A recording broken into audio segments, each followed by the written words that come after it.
Bhasin, Chairman of Board of Directors, ICRIER, to give welcome remarks. Thank you very much. Good morning, everyone.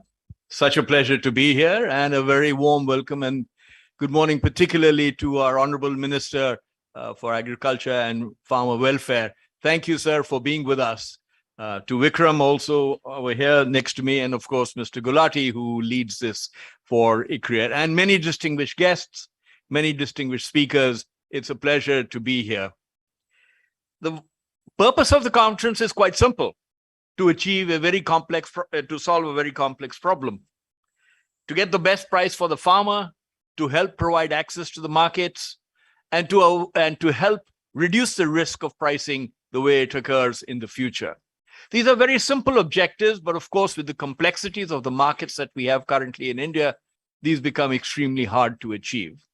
I hope our conference and all our speakers, we have many experts here, will dwell on these subjects and be able to come up with ideas that really make an impact in this area.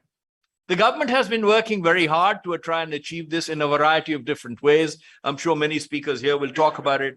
And with ICRIER and NSE have been doing collaborative work in this direction. Thank you, Vikram, for all the support you've given us and the fact that we have been able to work with you. That has always also been a pleasure. The concerns that we have and the criticality of this subject and topic is huge. Technology and innovation is changing the game for many other sectors across the country. And yet, I would say perhaps in this area, particularly in the agri-tech area, it just has not made enough progress. And I hope we can deliberate on why and what is the ecosystem that we can help build as we go forward. Building that ecosystem that allows us to innovate in the agricultural area, to come up with new solutions, to avoid some of the skewness that happens in the market as a result of many incentives perhaps being either not focused in the right area or perhaps being creating situations and results which are not ideal. I think those things are things that we must try and solve for. As a business person, and my background, it's a privilege to be the chairperson of ICRIER. And I hope that I can encourage everybody, and including, it would be fantastic, I think, to see if the government can somehow incentivize or encourage innovation and the introduction of technology. There are many areas that technology is changing the game today in India: healthcare, education, financial services, many others. None is more ripe for this change or needs it even more than before than the entire field of agriculture, with its impact on millions of people and the GDP overall of our nation. Thank you very much for being here. We're starting a little early. We'll look forward to a terrific conference. And with that, I'll hand it back to our moderator. Thank you. Thank you, sir, for your kind words. May I now request Mr. Vikram Limaye, Managing Director and CEO, National Stock Exchange of India Limited, to give introductory remarks. Thank you, and good morning to everyone. Honorable Minister of Agriculture and Farmers Welfare, Shri Narendra Tomar ji, Pramod, Dr. Gulati, other distinguished guests, panelists who are present here. It gives me immense pleasure today to welcome you all to the ICRIER NSE conference on getting the agricultural markets right. The agricultural industry plays a very critical role for the Indian economy, both in terms of contribution to GDP and as a source of employment. It provides employment to nearly half of India's workforce and contributed around 19% to India's gross value added in 21-22. While the COVID-19 pandemic had badly affected most sectors, albeit with varied intensity, agriculture was the one that remained largely resilient, thanks to a slew of measures undertaken by the government on the lines of enhancing credit availability, improving investment and funding development of agricultural infrastructure. Fluctuation in agricultural produce prices has remained a perennial problem that Indian farmers grapple with. Farmers, mainly marginal and small landholders, depend on intermediaries to sell their produce. Perishable crops such as vegetables and fruits are most prone to price fluctuation and therefore require a robust post-harvest supply chain infrastructure for effective storage and marketing. Efficient and well-functioning agricultural markets are pivotal in resolving skewed incentive structures and a gradual, steady move towards the goal of doubling farmers' income. Amidst the persistent inflationary pressure, it becomes even more important to focus on reforming the agri markets. The overarching agenda for today's event is to discuss issues concerning agricultural markets and getting them right for farmers. Agriculture in India is highly dependent on monsoons, and hence farmers face both production and price risk. An efficient marketing ecosystem is required to align farmers' production decisions to future prices. The first session today will be focusing on the extent to which policy and institutional reforms enable efficiency of agricultural markets in terms of price discovery and risk management.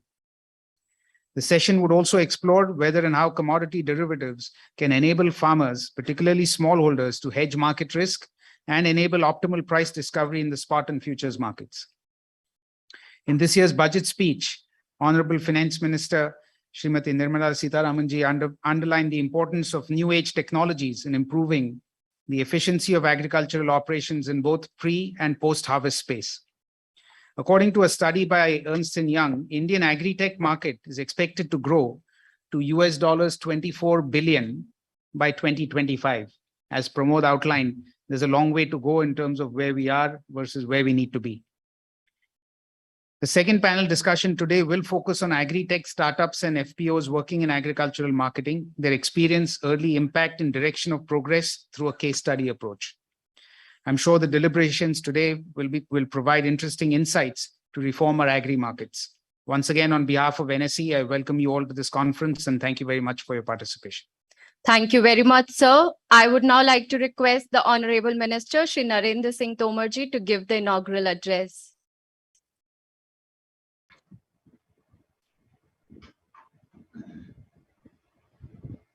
सभी को नमस्कार। आज इस अवसर पर आप सबके मध्य उपस्थित होकर मैं बहुत ही अपने आप को प्रसन्नता से भरा हुआ महसूस कर रहा हूं। ICRIER के निदेशक डॉक्टर दीपक मिश्रा जी, विक्रम लिमय साहब, प्रोफेसर अशोक गुलाटी जी, प्रोफेसर रमई चांद साहब, प्रमोद भसीन साहब और इस अवसर पर उपस्थित सभी प्रतिभागी और मीडिया कर्मी, मुझे जानकर बहुत प्रसन्नता है कि भारत के प्रमुख आर्थिक थिंक टैंकों में से एक ICRIER और विश्व के सबसे बड़े एक्सचेंज NSE द्वारा कृषि बाजारों का अधिकार प्राप्त करना विषय पर एक योजना की दृष्टि से विचार विमर्श करने के लिए यह सम्मेलन आयोजित किया गया है। मुझे विश्वास है कि सम्मेलन में विमर्श होगा, विद्वत जनों के विचार आएंगे और ये जो निष्कर्ष रहेंगे ये निश्चित रूप से बेहतर नीतियां बनाने में मददगार होंगे, जिससे किसानों को उनके उत्पादन का सर्वोत्तम मूल्य प्राप्त करने और अपनी आय बढ़ाने में मदद मिलेगी। हम सब के लिए निश्चित रूप से यह सौभाग्य की बात है कि भारत विविध प्रकार की जलवायु वाला देश है और खेती के लिए काफी अनुकूल मौसम की संभावना हमेशा बनी रहती है और इस कारण से भारत में विभिन्न प्रकार की फसलें पैदा होती हैं और किसानों के परिश्रम, हमारे वैज्ञानिकों का रिसर्च और किसान की हितैषी सरकारों की नीतियां, इनके परिणाम स्वरूप निश्चित रूप से आज हम ये कह सकते हैं कि कृषि उत्पादन में भारत दुनिया में या तो पहले क्रम पर खड़ा हुआ है या दूसरे क्रम पर खड़ा हुआ है। कृषि का यह जो क्षेत्र है, यह क्षेत्र भारत की अर्थव्यवस्था के लिए बैकबोन की भूमिका में हमेशा रहता है। कैसी भी प्रतिकूल परिस्थितियां हों, अगर बैकबोन ठीक है तो हम किसी भी प्रकार की परिस्थिति से समय समय पर मुकाबला कर सकते हैं।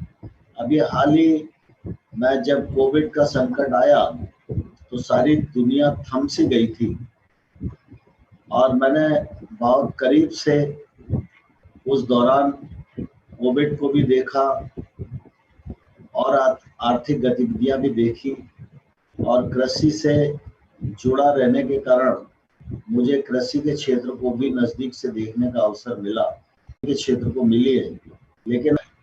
लेकिन मुझे इस बात की प्रसन्नता है कि आप जैसे विद्वज्जन समय समय पर खेती कैसे आगे बढ़े, किसान को उसके उत्पादन का दाम कैसे मिले, उसकी आमदनी कैसे आगे बढ़े, इस मामले को लेकर चिंतित भी बने रहते हैं और हमेशा सरकार को अपने सुझाव से अवगत कराते रहते हैं। उसका फायदा निश्चित रूप से कुछ कृषि के क्षेत्र को मिलना प्रारंभ हो गया है। आज उत्पादन हमारी समस्या नहीं है, लेकिन उत्पादन के बाद का जो प्रबंधन है वो निश्चित रूप से हमारे लिए एक चुनौती है, और ये प्रबंधन हम ठीक प्रकार से कर पाए, इस दिशा में प्रधानमंत्री नरेंद्र मोदी जी के नेतृत्व में गत 8 वर्षों में अनेक उपाय करने की कोशिश की गई है।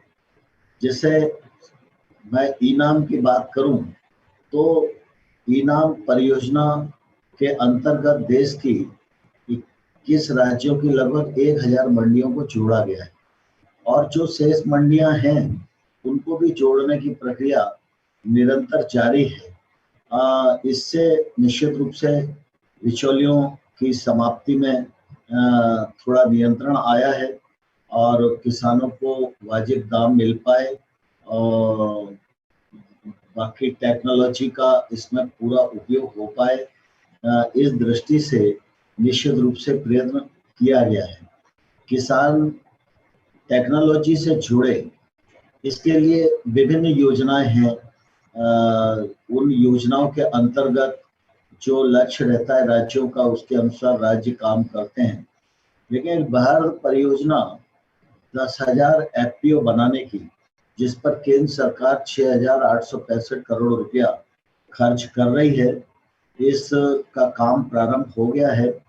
और FPO बनाने का निश्चित रूप से ये फायदा होने वाला है कि देश में लगभग 85% किसान छोटे किसान की श्रेणी में है, और अगर ये FPO के माध्यम से इकट्ठा होते हैं तो निश्चित रूप से इनकी खेती का रकबा भी बढ़ेगा और इनके उत्पादन का वॉल्यूम भी बढ़ेगा। ये कहीं भी अपने इकट्ठे उत्पादन की बार्गेनिंग भी कर सकते हैं। ये इकट्ठा रहेंगे तो टेक्नोलॉजी भी इनके पास पहुंच पाएगी, अच्छा बीज, अच्छा खाद, महंगी फसलों की ओर जा पाएंगे। और साथ ही साथ अगर ये अपने उत्पादन को प्रोसेस भी करना चाहते हैं, पैकेजिंग भी करना चाहते हैं, उसकी ब्रांडिंग भी करना चाहते हैं, तो उसके लिए 2 करोड़ रुपए तक का बिना गारंटी के ऋण की व्यवस्था भी की गई है। उसके लिए भी एक और फंड बनाया गया है, जिससे कि कुल मिला के किसानों की आय बढ़े और हमारी खेती उन्नत खेती में बदले। साथ ही साथ हमें यह ध्यान देने की भी आवश्यकता है कि हमारे कृषि उत्पादन की गुणवत्ता अब ऐसी रहना चाहिए जो वैश्विक मानकों पर खरी उतरती है। और मुझे कहते हुए प्रसन्नता है कि कृषि उत्पादों में ऑर्गेनिक खेती जो लोग कर रहे हैं उनका प्रोडक्ट बहुत अच्छा है और देश में भी उसको पसंद किया जा रहा है, दुनिया में भी उसको पसंद किया जा रहा है। पिछले दिनों काफी प्रतिकूलता के बाद 4 लाख करोड़ रुपए का लगभग निर्यात होना, ये मैं समझता हूँ कि एक अच्छा संकेत है। फसलोपरांत नुकसान से बचा जा सके और सभी प्रकार के उपकरणों की सहायता कृषि के क्षेत्र को मिल सके, इसके लिए कस्टम आयरन सेंटर की जगह जगह व्यवस्था की गई है। फार्म मैकेनाइजेशन योजना के अंतर्गत लोन आसानी से मिले और सब्सिडी भी मिले, जिससे कि छोटे किसान को भी उपकरण की सुविधा मिल सके। इस दृष्टि से भी मोदी सरकार निश्चित रूप से प्रयत्नशील है। हम सब इस बात को भलीभांति जानते हैं कि कृषि के क्षेत्र में निजी निवेश के दरवाजे प्राय बंद जैसे ही थे। कुछ लोगों ने अगर निजी निवेश किया भी तो सामान्य तौर पर कृषक को फायदा हो ये सेकेंडरी रहा, लेकिन व्यापार करने वाले लोगों के लिए इंफ्रास्ट्रक्चर की उपलब्धता बने यह प्रथम उद्देश्य रहा। इसलिए चाहे वो वेयर हाउस जैसी संरचनाएं हों, चाहे पैकेजिंग ग्रेडिंग मशीनों का मामला हो, चाहे वो कोल्ड स्टोरेज जैसी संरचनाओं का मामला हो, ये सारे के सारे जो इंफ्रास्ट्रक्चर हैं ये जिले के या बड़ी मंडी के आसपास ही है, और विशेष रूप से जो किसान का माल खरीदा जाता है उस माल को रखने के ही काम आते हैं। लेकिन जरूरत इस बात की है, जब फसल के उपरांत जो नुकसान है उससे अगर बचना है, किसान को बचाना है, तो ये इंफ्रास्ट्रक्चर गांव तक पहुंचना चाहिए, और इंफ्रास्ट्रक्चर गांव तक नहीं है इसलिए किसान तो उसका उपयोग कर ही नहीं पाता। इसलिए कृषि और संबद्ध क्षेत्रों के लिए लगभग 1.5 लाख करोड़ रुपए का इंफ्रास्ट्रक्चर फंड प्रावधानित किया गया है। 1 लाख करोड़ रुपया कृषि के क्षेत्र में, 15,000 करोड़ रुपया एनिमल हस्बेंड्री के लिए, 20,000 करोड़ रुपया फिशरीज के लिए, 4,000 करोड़ रुपया हर्बल खेती के लिए, 500 करोड़ रुपया मधुमक्खी पालन के लिए, 10,000 करोड़ रुपया छोटी फूड प्रोसेसिंग यूनिट के लिए। तो लगभग ये 1.5 लाख करोड़ रुपया आज उपलब्ध है, जिसका काम आगे बढ़ रहा है। और मुझे कहते हुए प्रसन्नता है कि एग्रीकल्चर इंफ्रास्ट्रक्चर फंड में लगभग 9,000 करोड़ रुपए तक की परियोजनाओं को हम लोग स्वीकृत कर चुके हैं, और वो शीघ्र ही मूर्त रूप लेने वाली हैं, जिससे कि निश्चित रूप से किसान को फायदा होगा।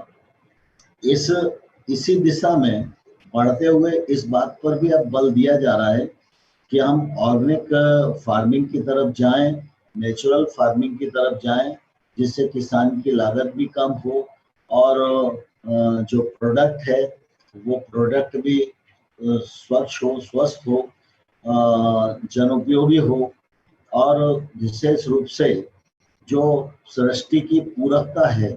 आज पशुपालन को हम बढ़ावा देने की बात करते हैं, लेकिन पशुपालन बढ़े इसके लिए जो पूरकता का सिद्धांत है उस दिशा में भी काम करने की जरूरत है। अगर खेती में पशु का उपयोग नहीं होगा तो खाली दूध निकाल कर ही हम भेज देंगे तो इससे काम नहीं चलेगा। इसलिए पूरकता के सिद्धांत पर भी सरकार बल देकर आगे बढ़ने की कोशिश कर रही है। टेक्नोलॉजी की दृष्टि से आप सबके ध्यान में है कि पिछले दिनों भारत सरकार ने अपनी ड्रोन पॉलिसी घोषित कर दी है। कृषि मंत्रालय ने भी अपना SOP जारी कर दिया है। जगह जगह ड्रोन के कृषि क्षेत्र में उपयोग हो इसके लिए डेमोन्स्ट्रेशन चल रहे हैं, और मुझे लगता है कि ये ड्रोन पॉलिसी के अंतर्गत जैसे जैसे उपयोग बढ़ेगा तो कृषि के क्षेत्र में तो फायदा होगा ही, और जो फर्टिलाइजर और पेस्टिसाइड वेस्टेज होते हैं उससे भी बचत होगी। मानव शरीर पर भी जो दुष्प्रभाव होता है उससे भी बचा जा सकेगा, और साथ ही साथ ये टेक्नोलॉजी रोजगार के अवसरों को भी निश्चित रूप से सृजित करेगी। लेकिन कुल मिला के मैं ये कहना चाहता हूँ कि योजनाएं काफी हैं, बैंक्स का भी पैसा किसानों के पास अब आसानी से पहुंच रहा है। लगभग KCC के माध्यम से 16 लाख करोड़ रुपए का उपयोग देश भर में किसान कर रहे हैं। प्रधानमंत्री फसल बीमा जैसी योजना के माध्यम से लगभग 1,15,000 करोड़ रुपया अभी तक जहां जहां किसानों का नुकसान हुआ है सुरक्षा कवच के रूप में किसानों को प्रदान किया गया है।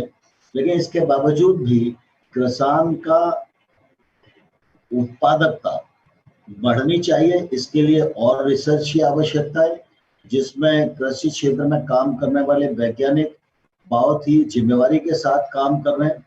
ये जो आवश्यकता है, इस आवश्यकता को सरकार और बढ़ाने की दृष्टि से निरंतर कदम बढ़ा रही है। और साथ ही साथ उत्पादकता बढ़े, गुणवत्ता बढ़े और किसान को उसकी फसल का अच्छा मूल्य मिले। इसके लिए निश्चित रूप से जो बीच में शोषण और बिचौलियों की स्थिति है, इससे मुक्ति दिलाना यह निश्चित रूप से आज हम सबकी जिम्मेवारी भी है और हमारे सामने चुनौती भी ये विषय बना हुआ है। और मुझे पूरा विश्वास है कि आज की ये कॉन्फ्रेंस में जो विचार विमर्श होगा, इस दिशा में बहुत अच्छे निष्कर्ष आएंगे और सरकार को भी आगे बढ़ने में आपके निष्कर्ष, आपके विचार मददगार साबित होंगे। मुझे अशोक गुलाटी जी ने इस अवसर पर आप सबके बीच अपनी बात रखने के लिए आमंत्रित किया। मैं गुलाटी साहब को भी हृदय से बहुत धन्यवाद देता हूं और इस पूरी कॉन्फ्रेंस की सफलता के लिए अपनी ओर से बहुत बहुत शुभकामनाएं देता हूं। धन्यवाद। Thank you very much, sir, for sharing detailed insights of various agriculture schemes undertaken by the present government. May I now request Dr. Ashok Gulati, Infosys Chair Professor for Agriculture, ICRIER, to give vote of thanks to the Honorable Minister. I would also request him to felicitate the Honorable Minister with the symbol of fable Kalp Vriksh, the tree of bounty. I am also pleased to inform you all that 100 trees have been planted in Sikkim in the Honorable Minister's name.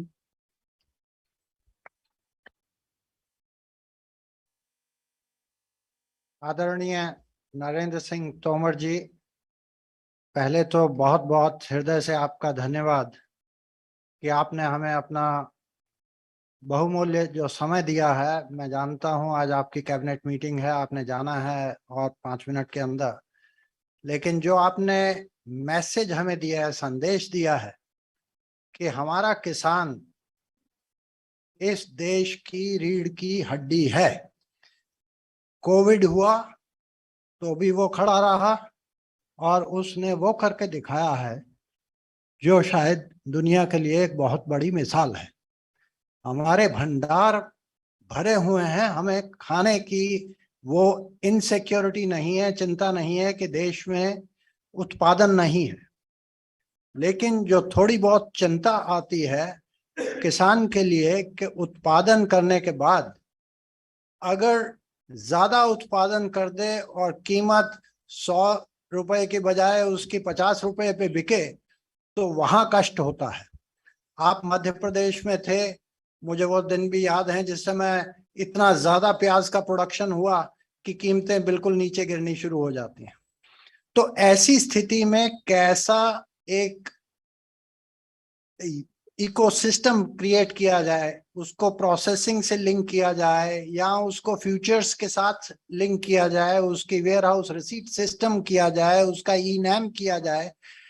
सरकार ने कई तंत्र अपने use किए हैं कि किसान को जो वो प्रोडक्शन करता है उससे अच्छी कीमत मिल सके और वो आपने जो कहा गुणवत्ता भी रहे और जो विश्व के व्यापार में उसकी प्रतिस्पर्धा भी रहे, कॉम्पिटिटिवनेस भी रहे, ताकि हम एक्सपोर्ट कर सकें, अच्छी क्वालिटी कर सकें। लेकिन पहला काम हमारा अपने देश के लोगों को भी अच्छी गुणवत्ता की चीजें देना है। और उसी सिलसिले में हमने जो आज का कार्यक्रम रखा है, 2 सेशंस रखे गए हैं, जिसमें एक में रमेश चंद जी यहाँ हैं, जो इकोसिस्टम पूरा किस तरह से तैयार किया जाए, सरकार क्या एमएसपी के रूट से कितनी क्रॉप्स कर सकती है, कहाँ तक जा सकती है, ई-नैम से क्या कर सकती है, फ्यूचर्स के ट्रेडिंग से क्या कर सकती है।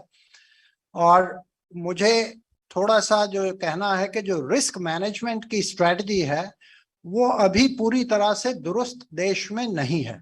तो जब उसको रिवार्ड देना होता है हमें, तो वो कहता है मैं ज्यादा प्रोडक्शन करता हूँ, कीमतें बहुत नीचे गिर जाती हैं, मुझे लॉस हो जाता है। तो उस स्थिति से किस तरह से उसको बचाया जाए और उसमें किस तरह की इनोवेशंस लाई जाए। टेक्नोलॉजिकल इनोवेशन हो सकती है, उसमें इंस्टीट्यूशनल इनोवेशन हो सकती है, उसमें एक्सेस टू फाइनेंस चाहिए। तो ये सारी चीजें हम डिस्कस करके जो एक्सपर्ट्स हैं यहाँ पे एक छोटा सा पॉलिसी ब्रीफ आपके सामने पेश करेंगे और उसके बाद आपसे संपर्क में रहेंगे अगर कुछ आगे का काम करना होगा। इन शब्दों के साथ मैं आपका बहुत बहुत धन्यवाद अपने ICRIER की तरफ से, NSE की तरफ से, और जितने यहाँ पे उपस्थित लोग हैं उनके लिए। 1 मिनट के लिए सिर्फ रिक्वेस्ट करेंगे कि हम मूव करना है, हमें वहाँ पे जो मीडिया वाले कह रहे हैं कि फोटोग्राफ चाहिए, वो पर्दे के साथ आपके साथ। Yes, I would like to request Dr. Gulati, Mr. बहुत Bhasin and Mr. Limaye to please stand near the projector to take a picture.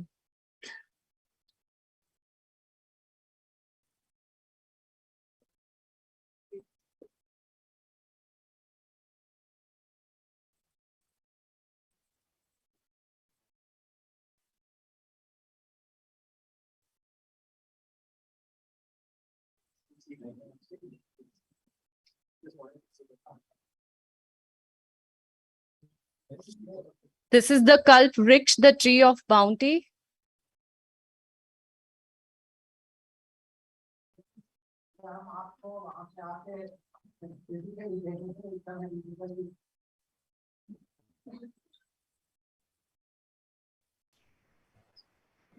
बहुत धन्यवाद sir, thank you very much.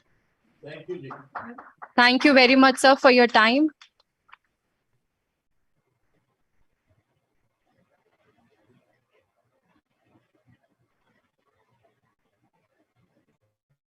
Thank you all.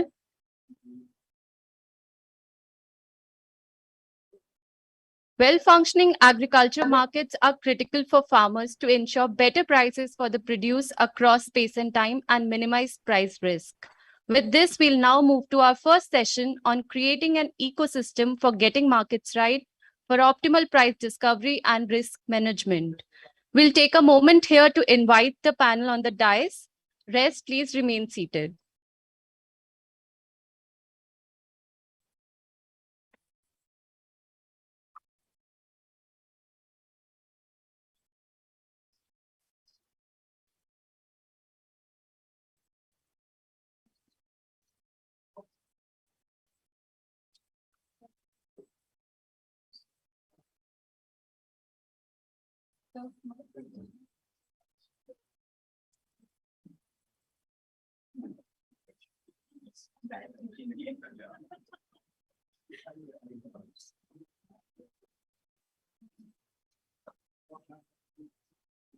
We need more chairs.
Please welcome our distinguished panelists, Professor Ramesh Chand, Member Niti Aayog, Mr. Ashish Bahuguna, Chairman and Public Interest Director, NCDEX, Dr. Purvi Mehta, Deputy Director of Global Growth and Opportunity, Bill and Melinda Gates Foundation, Mr. Shiv Kumar, Group Head of Agri and IT Businesses, ITC, Professor Gopal Nayak from IIM Bangalore. May I now request Mr. Harshvardhan, Fellow ICRIER, to give the presentation, and Dr. Gulati will moderate this session. After that, panel will be open to the questions. Thank you.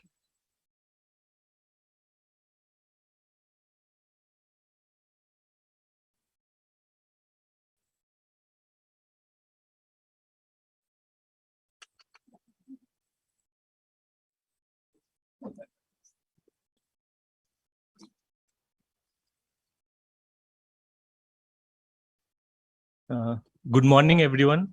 I'm Harshvardhan, fellow at ICRIER.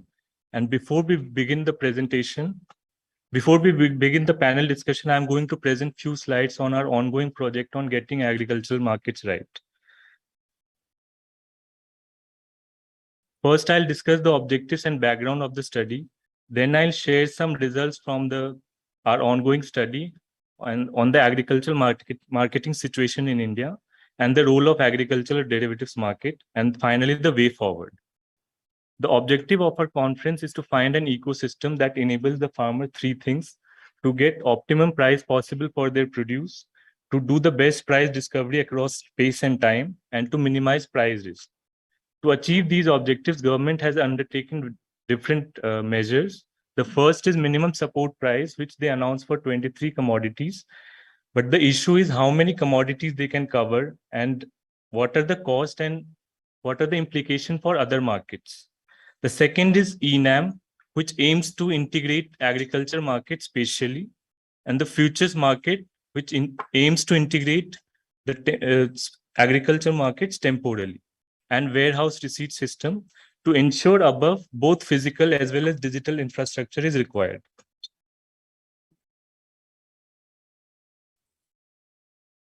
I just mentioned that the issue is MSP coverage. So this slide shows the results from the situation assessment survey, household survey data.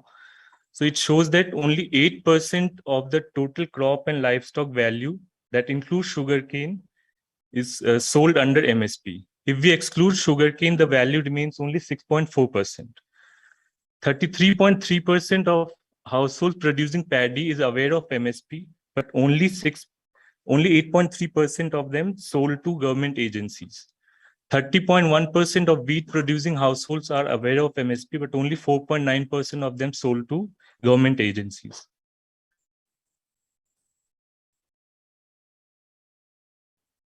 In case of rice and wheat, the coverage of MSP is highest. And because of open-ended procurement by the government, the rice and wheat stocks have been increasing over time and way above the buffer stock norm in most of the years, if not all. And this heavy procurement of rice, especially in states like Punjab and Haryana, leads to depletion of water table level. The graph on the right-hand side shows Punjab has the highest water table depletion rate in the last 20 years. In case of sugarcane, India produces surplus sugar, and sugar industry is controlled by the government at all levels in the form of FRP, SAP, export subsidies, and ethanol pricing. Lower realization from sugar sale leads to arrears to cane farmers. And Government of India undertakes measures to improve the viability of sugar sector. However, India's policy on sugar and sugarcane have been complained by countries such as Australia, Brazil, and Guatemala in WTO. However, India has already lost the case. In case of Cotton Corporation of India undertakes MSP operations when market prices are lower than MSP, and they take commercial operations when market prices are more than MSP. Cotton Corporation of India is mandatory to procure 25 to 30% of the production, but however, only few years this objective was achieved. This is because most of the time market prices are higher than MSP. In case of ENAM was launched in April 2016, and the aim was to electronically integrate all APMC markets across India. Currently, 1,000 APMCs have been integrated in 21 states, and number of commodities have been included are 193. However, the actual trade on ENAM taking place is very low. Warehouse receipt systems are tech-enabled ecosystem that is transparent, and it increases the credit worthiness of farmers. The total capacity is 9.5 million tons, and more than 3,000 warehouses are registered under WDRA. Between 2011-12 to 2021, 319,000 of ENWRs were issued with stocks of 4.8 million tons, and loan sanction against them was rupees 31.5 billion. Agricultural derivatives market are such as futures and options are important for both price discovery and price risk management. Futures market was launched in 2003 by the Vajpayee government. However, post-2012, frequent bans and suspensions led to low volumes in both NCDEX and MCX, the largest exchanges in India. When we compare futures trade in India with China and USA, we see that China's volumes and US, in terms of contract size, is highest in the world. And in case of tonnage, USA volume is high. This is because of the difference in contract size. While China has contract size of 10 metric tons on an average, USA has a contract size of 120 to 130 metric tons. Since 2016, NCDEX has been promoting FPOs to participate in agri-futures trade, and around 5 commodities contribute 72% of the total traded volumes. The number of FPOs have been increasing over the time, and currently 405 FPOs are onboarded on NCDEX platform. Agricultural options market was launched by SEBI in 2016, and NCDEX started trading options contract from 2017 onwards. However, the volumes have declined over time. However, options can be an alternative to price insurance mechanism, as farmers are able to secure a price with a small premium. And if the prices increases, they can sell in open market and forego the premium paid. This way, it can be an alternative to price insurance. It can also be an alternative to MSP regime, as it guarantees a floor price for farmers, which he can take or leave. Even government can participate in option market in 2 ways. They can procure up to buffer stock norm, and any purchase beyond that can be met through selling put options to farmers. They can also be a buyer of call options, which will give them the right to buy a commodity and not an obligation during price increase. This will reduce the burden of physical procurement, storage, and distribution. Now, how to get agricultural markets right? These are some of the questions which we will pose to the panelists. So how will marketing reforms such as direct marketing, contract farming, private mandis help achieve the objectives of getting markets right? Will switching to digital governance of markets help root out holding and other malpractices? How to make ENAM achieve its objective of spatial integration of agricultural markets? How to develop futures market in India to achieve the objective of temporal integration? And how to use options market to address issues in MSP regime? With this, we'll look forward to the panel discussion by the distinguished speakers. Thank you.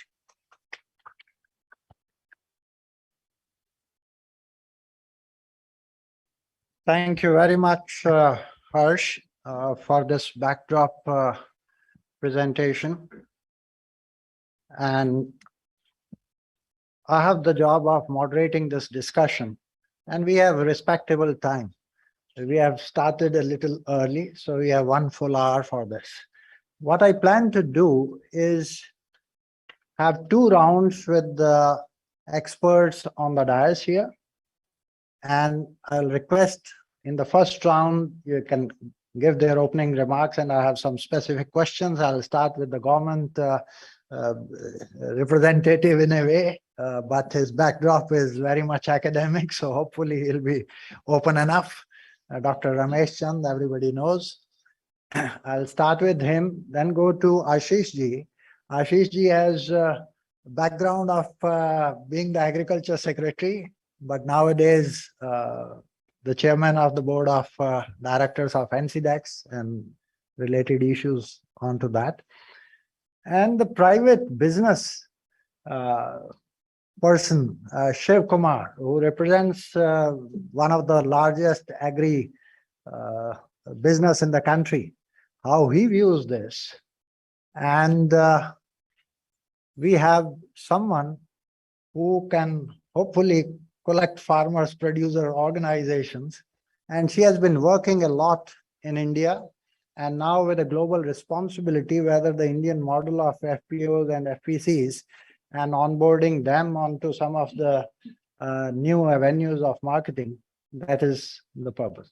And then we expect a very unbiased approach from Gopal Nayak, being the academic like me, who can hopefully speak the truth where we are, India is, and what are the potential solutions.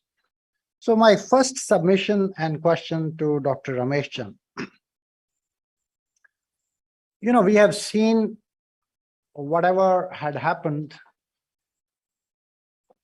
over the farm laws in the country. That story is more or less over, and we need to move forward. And I don't think anyone will disagree in this room that farmers deserve the best price for their produce. And what is that best price or optimal price or more rational price for their produce? If there is a huge volatility, then the risks are too high for the farmer. And therefore, if he produces more, I gave the example of onion in Madhya Pradesh at that time when the prices had dropped to 2 rupees a kg, and then farmers protest and all that happened.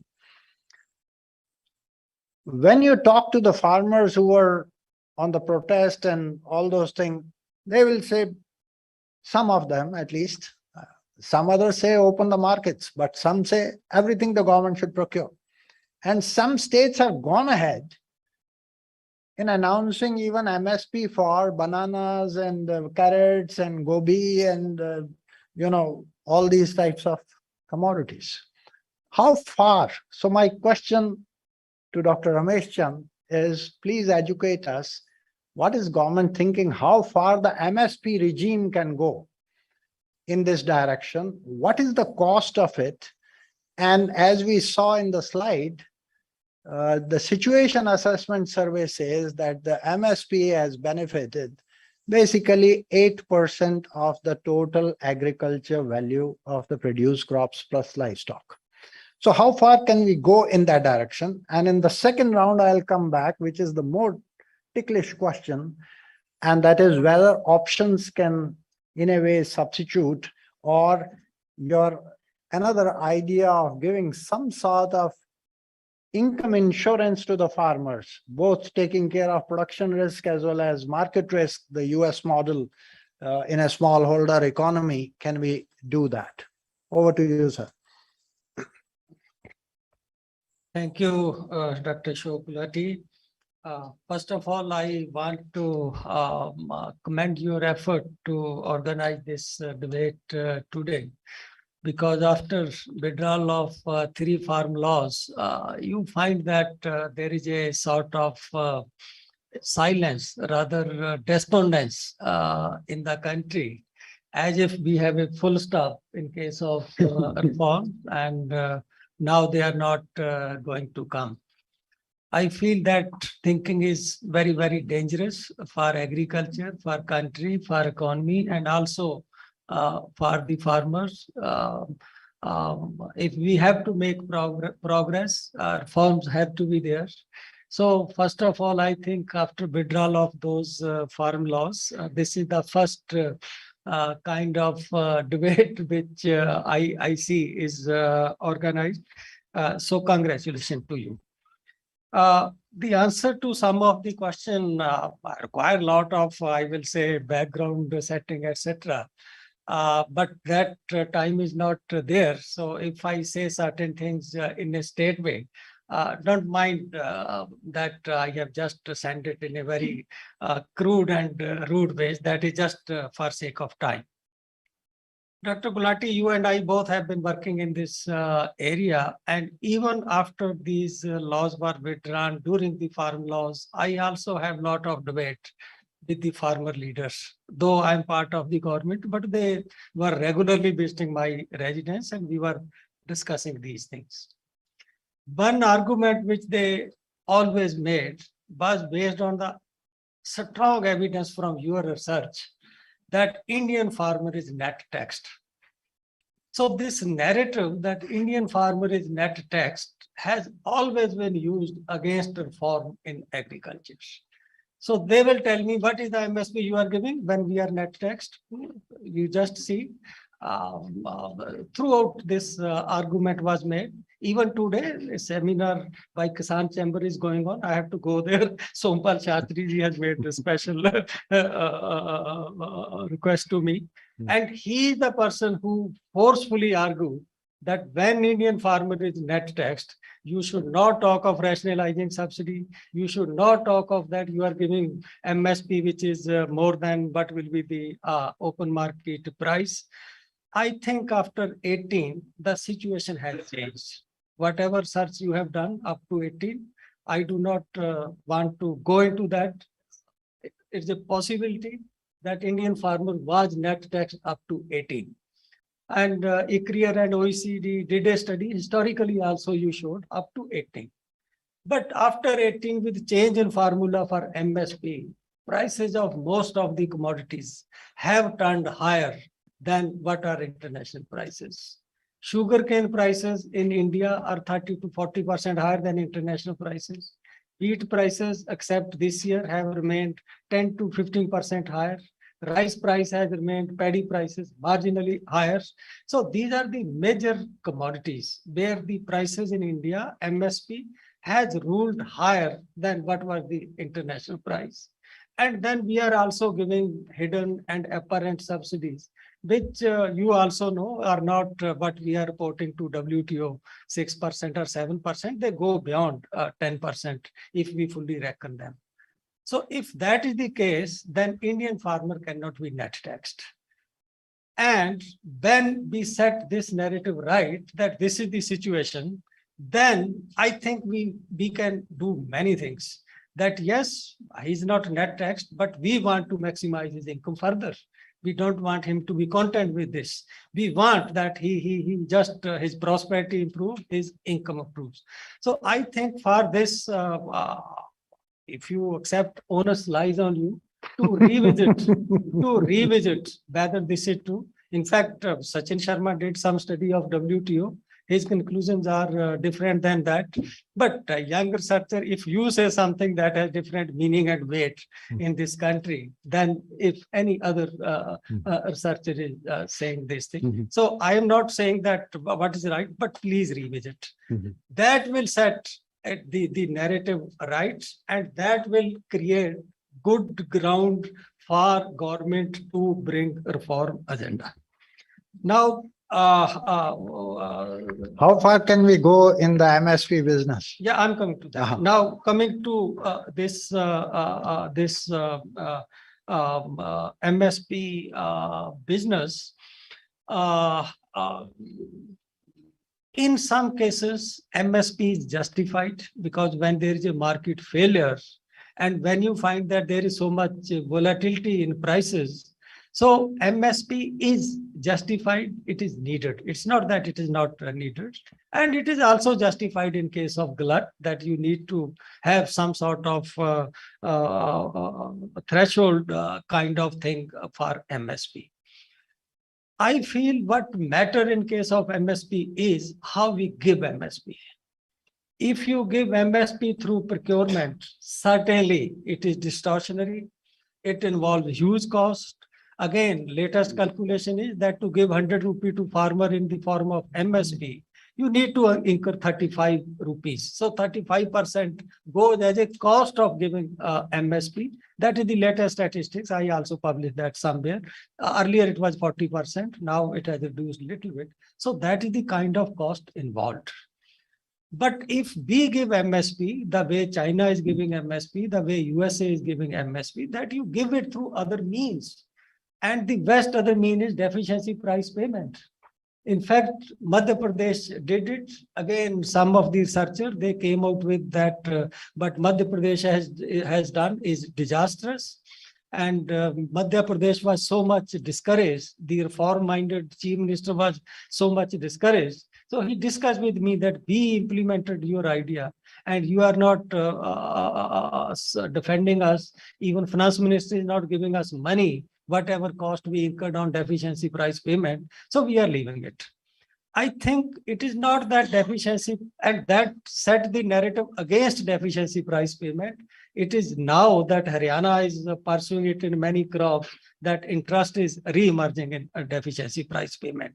I don't know how much time I have, but my take on MSP is that MSP has to be there as long as markets are not competitive, markets are not efficient, but we need to debate that how we can give this MSP through means other than procurement. Good. It is the procurement which is creating problem, not giving off. So we can come in the Yeah. second round after that. Okay. If you have anything specific on MSP, the idea of price deficiency payment, and it needs to be tried. Otherwise, I'm getting to Ashish ji. No, I have written on this that for price deficiency, there are ways to different type of mechanism to give this. I also made a presentation before Prime Minister comparing the cost of giving MSP through procurement and giving MSP through this So deficiency. that price. would be interesting to know. Yeah. Roughly, what is the budget that is needed by the finance minister? It is because the difference that depends upon what is the difference between open market price and what is MSP. When I prepared these results, the total difference between MSP and what was the open market price, taking the district level data, was not coming more than 12 or 15%. Okay. So if you are implementing MSP through procurement, the So cost that's goes only between of 30 to those 40%. commodities which are under MSP I regime. did it for all the crops. I did that for all the crops. That was the kind of cost coming. But there is a catch. If you are implementing MSP through DPP, you can't stop it that now after procuring 20 million ton, we will not do it. After procuring in Punjab and Haryana, we will not do it. That's the Then thing. you have to give it everywhere. And This is why for all I'm the- concerned with the cost, Yeah, but because you are then it's announcing all India MSP. cost. that is where equity comes. Yeah. That if Sure. you are giving MSP, why Sure. it should be confined only to Sure, rice and sure. wheat? So Yeah. to achieve that Yes. equity, what is the cost that the country has to incur? It was based on year 1920 figure, it was coming something close to 80,000 crores. I would be little surprised because one is which commodities, why not all commodities? Because equity is then not just for rice and wheat. It has to be across all the commodities, including perhaps livestock commodities, milk and others. Anyway, we will. So the idea basically is MSP has to be there as an anchor, no matter how imperfect it is. Perhaps we can experiment and pilot with price deficiency payments, because the world over, actually country after country, they used to follow this, whether it was Europe or US, MSP business, and they accumulated all those stocks. So they left that regime, but they are compensating their farmers in the other way. And that is the price deficiency payments he's talking about. So that idea needs to be noted.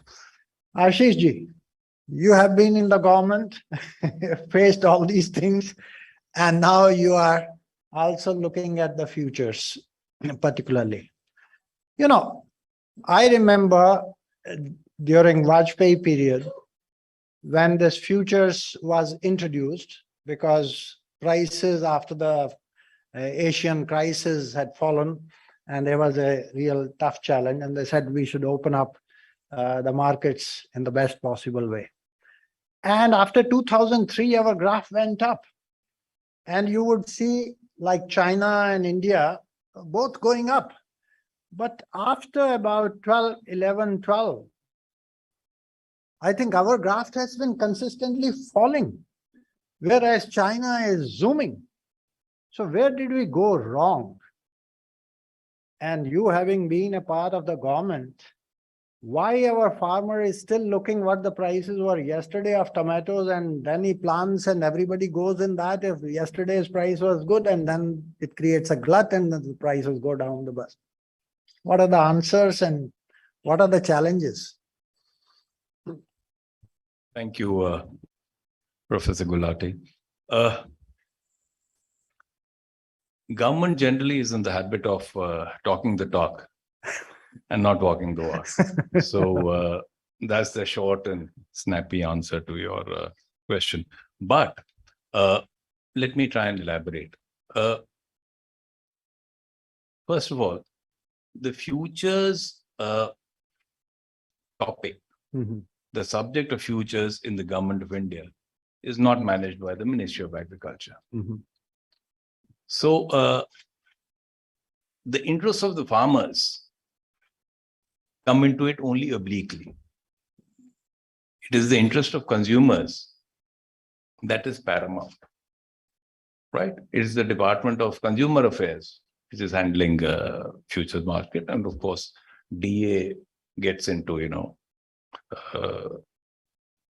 this issue as and when prices start rising, and this is the easy. The futures are the easiest scapegoat there is for the government to try and tackle price rise. So, but let me come back to what, and I'll elaborate on futures a little bit later if you allow this, to what Ramesh ji said about the need for an MSP or an MSP equivalent. Because, again, I thought that the speech of the agriculture minister during the inaugural was rather telling. Because though the subject of this conference is on how to set the markets right, I don't think there was anything on the markets in his speech except a passing reference to ENAM. So that's telling.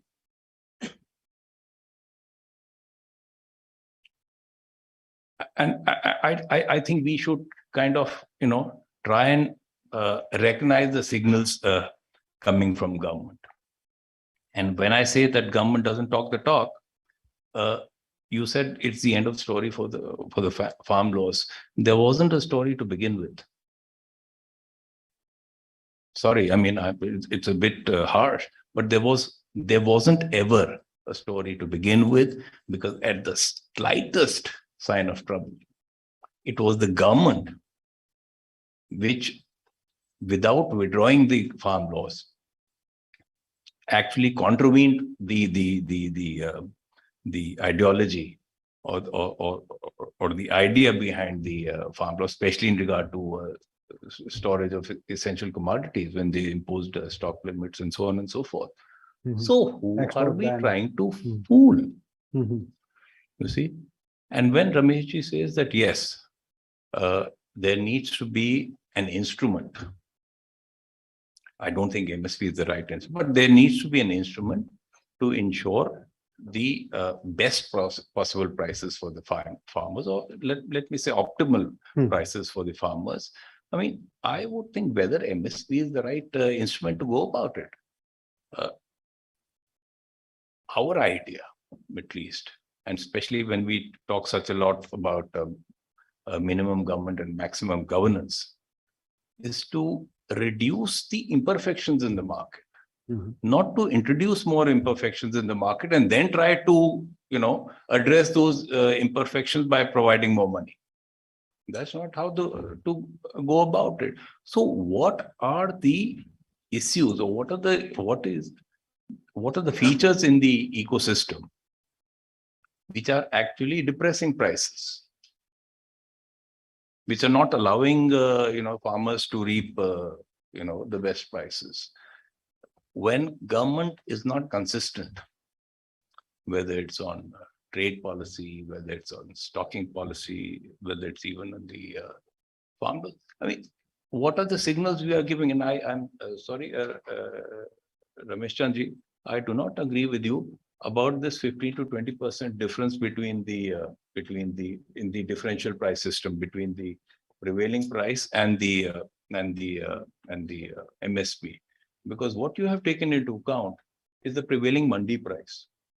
You have not taken into account the prevailing prices at the farm gate, which are at least 20-25% lower, and we are far lower as you go eastwards and into the more untouchable and unreached areas of India. So I think I think it's obvious to everybody that MSP cannot be the solution. Yes, the world over, agriculture needs support, so you probably need some kind of what name you give it is up to you, but you need additional money to be transferred to the farmers. But more than that, Would you suggest a sort of an income approach, which is Absolutely. crop neutral on a Absolutely. per hectare basis, rather than tinkering with the prices of different commodities? Because that is crop neutral. It doesn't I- create that type of distortions. I would wholeheartedly support such an Okay. approach. Okay. But also, I think what we need to do is to address all the obstacles Mhm. that have been put Mhm. in the place of, in the marketplace. Not allowing the markets to function. Yes. So So the basically, you are imperfections have saying to be is that the removed. future graph is coming down because of some So- of the so if you interventions of the recall- government. So if you recall, Dr. Gulati, the first hit that the futures market had taken was probably in 2009 or so, Mhm. when pulses were Dur and Any price going up, Dur and first thing Urad is were- suspend were, futures. yes. So contracts of Dur and Urad were suspended, Hmm. and the government at that time, in its wisdom, constituted a committee Mhm. headed by a renowned economist. I won't take his name, and the report was excellent, except for the last, I think, 2 or 3 sentences, which said, I mean, more or less, I'm paraphrasing. However, extolling the virtues of the futures market and everything, but at the end of it, however, this is not the right time, and we must lay our hands off. So we are responding to signals from the consumers. We are responding to signals from the media. We are responding to the middle class aspirations. When fuel prices and food prices, they're the only 2 things that matter apparently in the country. Mhm. So if the press goes to town about increase in prices, government feels compelled to step in. So I think there is a lot more of educating the general public about the benefits of what futures are, and if at all they can be. Because look at where China has gone literally from nowhere. It's the largest contracts in the world. Certainly that is there. And I think it's not only just educating the public. I mean, instead of adding more commodities to the futures basket, Mhm. we seem to be withdrawing it or doing it on an inconsistent So basis. we are not So- very predictable. Yes, All we need policies to are have not very consistency in all consistent. policies and Okay, practices. can I move to the Sure, next sure. one? Shiv, you are the real private sector player in the agri-food space, one of the largest, I would say. And you were one of the best innovators earlier through your eChopal system, which ultimately was being taught even at Harvard Business School. Now with the new technologies coming, that was when you had to put a dish antenna in the villages and get those. Now with the new technologies coming, what do you see is the role of technologies and other institutions that the private sector can employ for hedging not only their own price risks, but also help farmers in that game? And that model can be scaled up at the highest level, perhaps. Over to you. Thanks, Ashok. Good morning, everyone. When it comes to markets and good part of the presentation, the concept paper, we focused on price discovery and risk management. That certainly is an important function. But when you talk of physical markets, as embedded in the query that you had, the role of physical markets is what I would call custom discovery and value maximization. The futures and options as part of price discovery and risk management function will try and standardize contracts in terms of contract size and specs and delivery points and everything else, so that price is left open. And that's what you discover through the play of the market, and you offload that risk to a larger marketplace. But when it comes to farmers and rest of the value chain players, what you're attempting to do all the time, while that function you access from the derivative market, but the heterogeneity of the consumers, the heterogeneity of the farmers is trying to get matched by the physical market. And that's what I call custom discovery as to who is the right customer for different kind of quality that different farmers produce. And then through that process, you maximize value. Now, the entire innovation of the ecosystem that must happen is try and fuse these two. The reason we didn't have so many problems in the first round after many of these instruments like MSP and everything was put in place is because we were in a production-driven supply chain economy, given the larger shortages. It achieved its objectives. We got food self-sufficiency to the extent of at least grains and at least to the people who can afford to pay, and rest of it supported by the government. But as markets evolved, as consumers became richer, as consumer diets changed, the need for diversity in terms of fruits, vegetables, milk, eggs, meat, and many other things, as also convenience in food basket in terms of what you're buying, how you're consuming, quality, hygiene, safety, all of these kind of factors essentially means that you translate those demand signals to the production system and get the production system to respond. So therefore, from a production-driven supply chain, we are in the process of transiting to a demand-responsive production system. Now, the troubles we are facing today is because we are still in transition. We are trying to manage our today's and tomorrow's needs with yesterday's instruments and institutions and laws. The farm laws, which got disbanded, or one step in that direction, certainly could have contributed as to how do we make this transition. And a little side point there, while I come back to the main narrative, is that, you know, in much of the policy advocacy, we talk about what are the pros and virtues of a recommended system and try and keep pushing for that, whichever stakeholder you are. But I think what works in my experience is that you try and identify the cons. If you say derivatives are the panacea for all ills, contract farming is the panacea for all ills, or technology is the panacea for all ills, at each time there's a flavor of the day.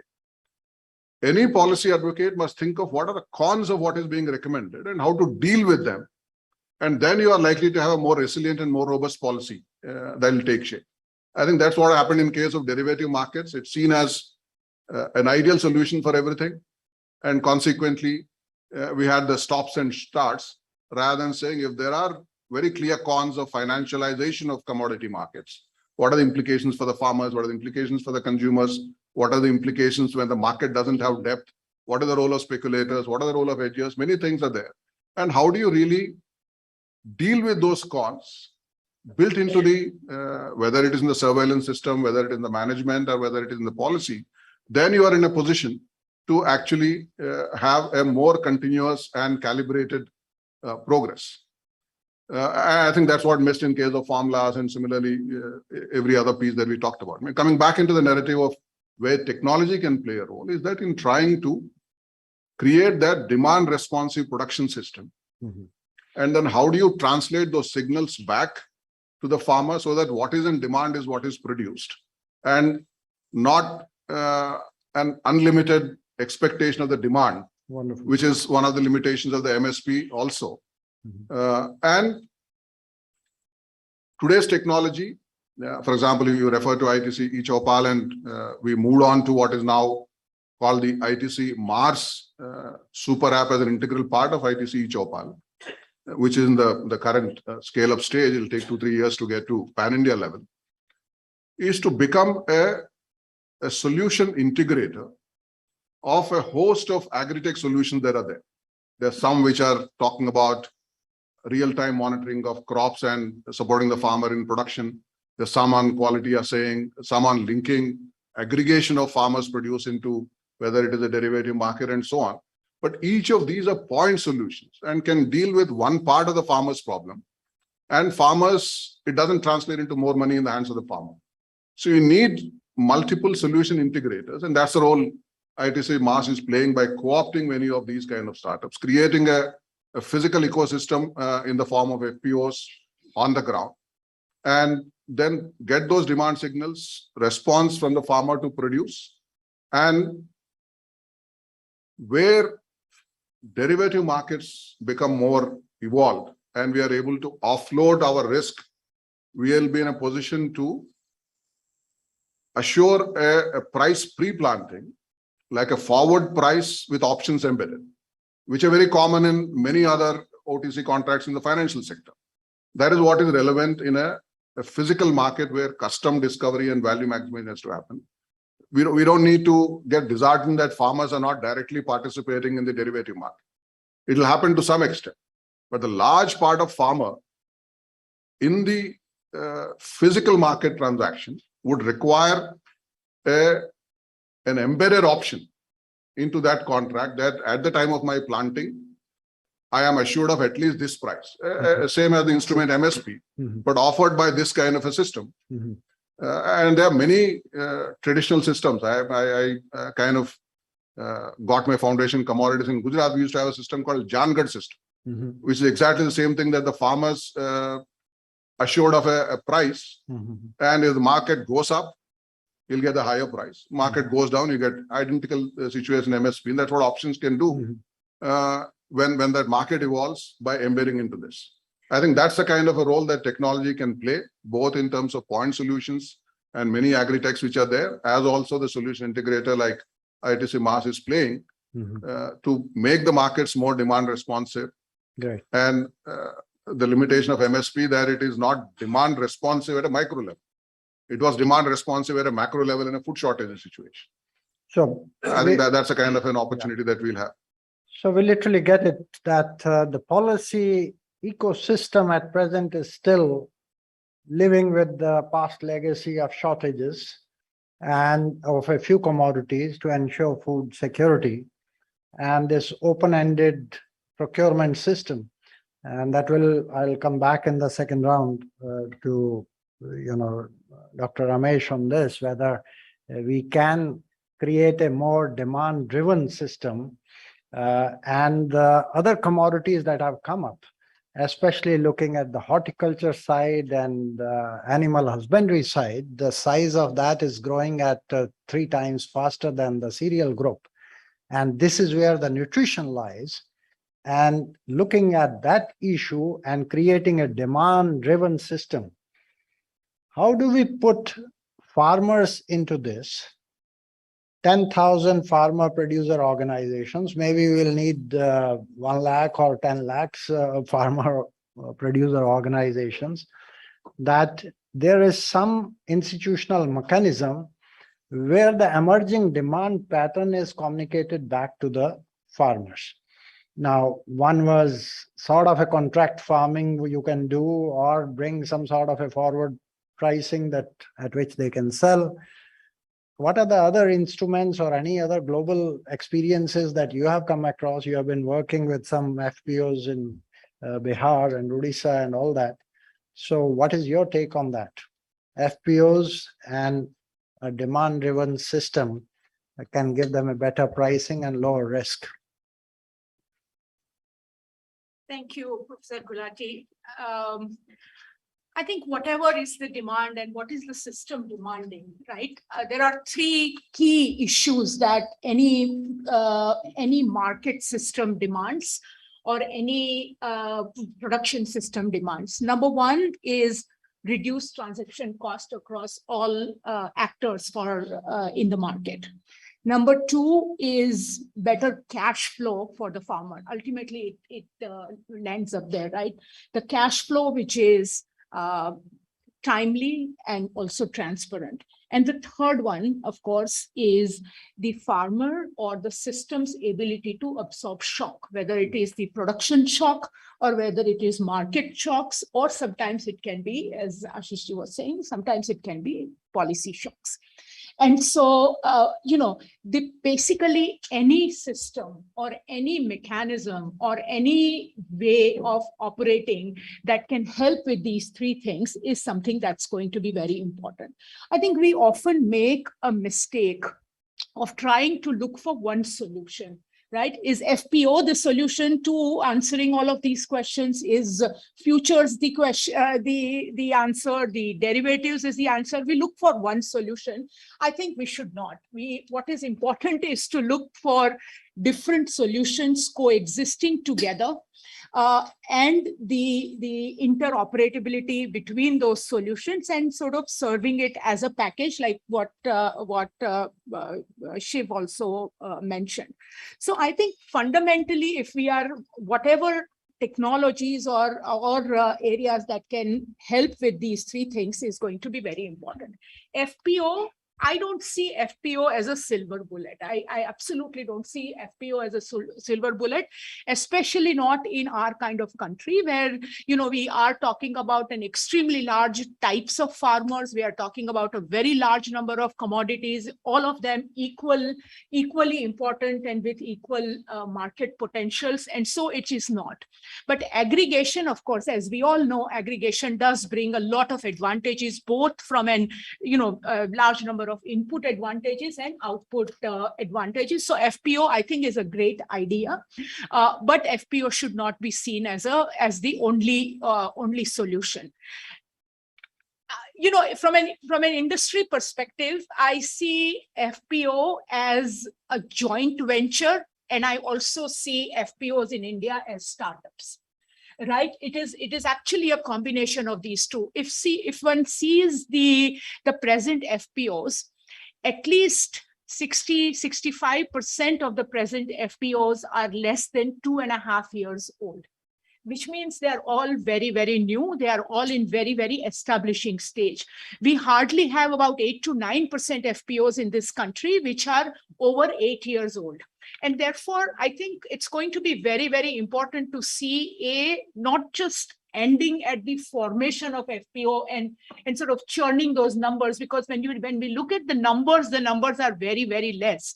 If you see the total number of farmers in this country and the total number of FPO, hardly about 3% of the farmers and hardly are actually part of the FPO mechanism. And 10,000 FPO, which is a great idea, will also, of course, contribute. But again, it will only sort of address a very fraction of the number of farmers who can be part of this whole aggregation area.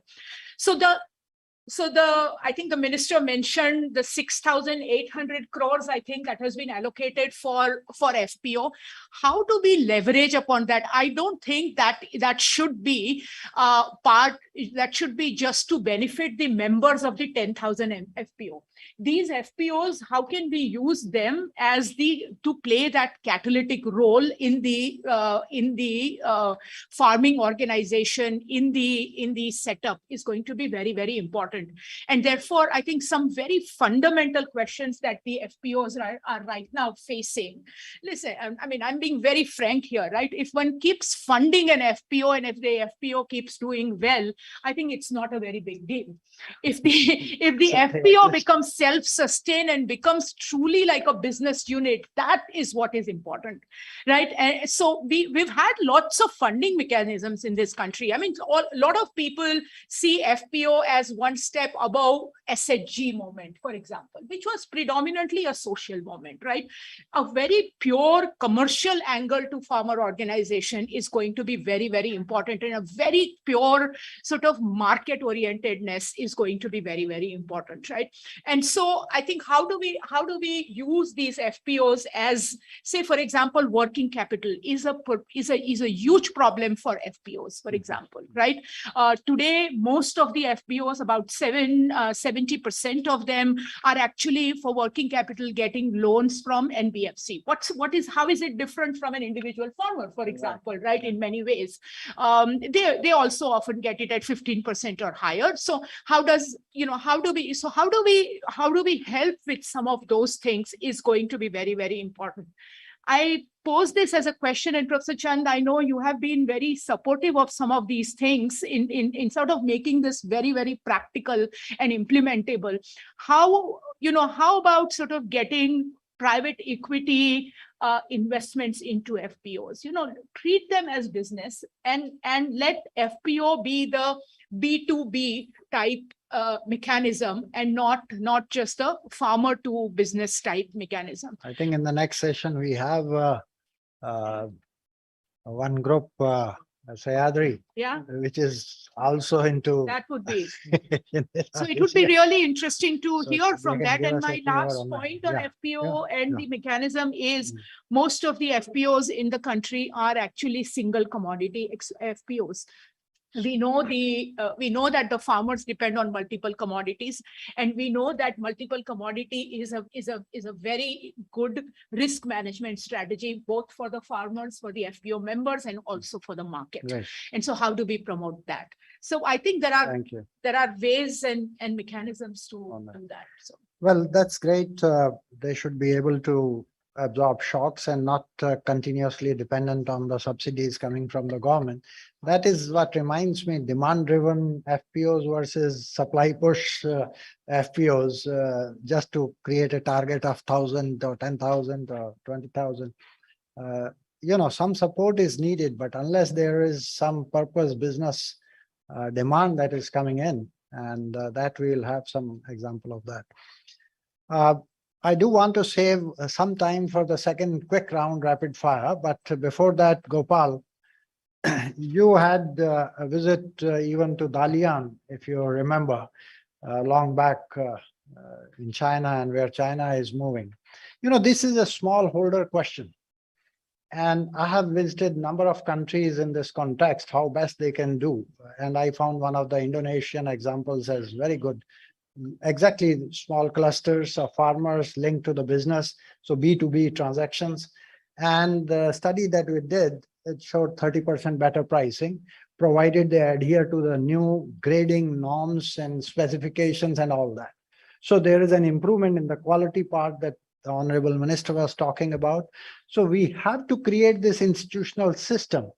But what I find in majority of that, exception could be Vilas Shinder's Sayadri thing, but many of the farmer groups or leaders, the trust between the private business, B2B, and the farmers groups, I think somewhere that is missing or lacking. Am I right in reading that type of a thing, or anything else that you can suggest from your vast work in this area of market risk? Well, thank you. Thank you for inviting me. Well, as far as this particular question is concerned, a lot of it is based on their own experience in the past. Mm-hmm. Today, it's very difficult for farmers to believe both private sector as well as government. So Because I think we have done a lot of things with, try to do many things with the farmers. A lot of times they also associate with us with the government, and therefore the first thing they ask is, okay, what are you going to give me? So instead of, let's say, okay, what kind of ideas or knowledge that we can sort of synthesize and see how it can be useful in their context, the first thing they would ask is, okay, you give me whatever you want and leave. That's it. So that's the, because of the, I think it's basically their experience. Experience has not been very good, both with the private sector as well as the government. In fact, we did a study of Water Users Association in Maharashtra, which very clearly said that, well, Water Users Association is preferable to both government as well as private agencies. So I think that has to be changed. We have to change that. I think the way we do things with farmers has to change over a period of time. Then only I think we can build that trust. With the farmers. I think maybe the startups are one way to look at. I'm sure they have newer ideas, better ideas, and also genuine concern of helping farmers. Mm-hmm. So that's where, I would say that, as that movement takes on, most likely that, the farmers will have much better trust with the, private sector, in the long run. So what it needs is, when we, in our own experience, you need to be able to continuously work with farmers for many months and years. It will take at least 2 years to really establish the faith of the farmers. So then only you can build institutions like, farmer producer organizations and so on, or any collectives or any aggregation, or you want to bring in grading, quality standards, educating them. All of them will happen only if you are able to continuously work. But till then, there is no returns. It's only cost. So that's why, most of the private sector also don't want to get in, except maybe people like. That's what my next question was, a quick rapid fire. So that's the major problem. That's the major problem in really, working with the farmers and trying to come up with the better ways of, aggregation, quality standards, and so on. Yeah. Thanks, Shiv. If I may build on that quickly, what is the secret you have? You have been working with farmers for such a long time, and I haven't heard any major protests or any protests against ITC. No, we had an interesting protest in 2004 by the traders. I see. Because of transparency, and they had shut mandis. Yeah. In Madhya Pradesh, and nearly 1 lakh farmers came onto the streets of Bhopal, saying that if government does something, it is not shutting down each Bhopal, but encouraging more corporates to do things like this, rather than the other way. So we had our share of protests, but So of a the different political kind. economy is clear that when you introduce new things, there would be some who will get disturbed. Of a different kind. Yeah, but I think the secret really is in terms of taking a longer term view. There is a conflict if you look at a transaction by transaction. If you say that I need to make more money by extracting something out of the farmer, it works because farmer has a weaker bargaining power and it works in the short run.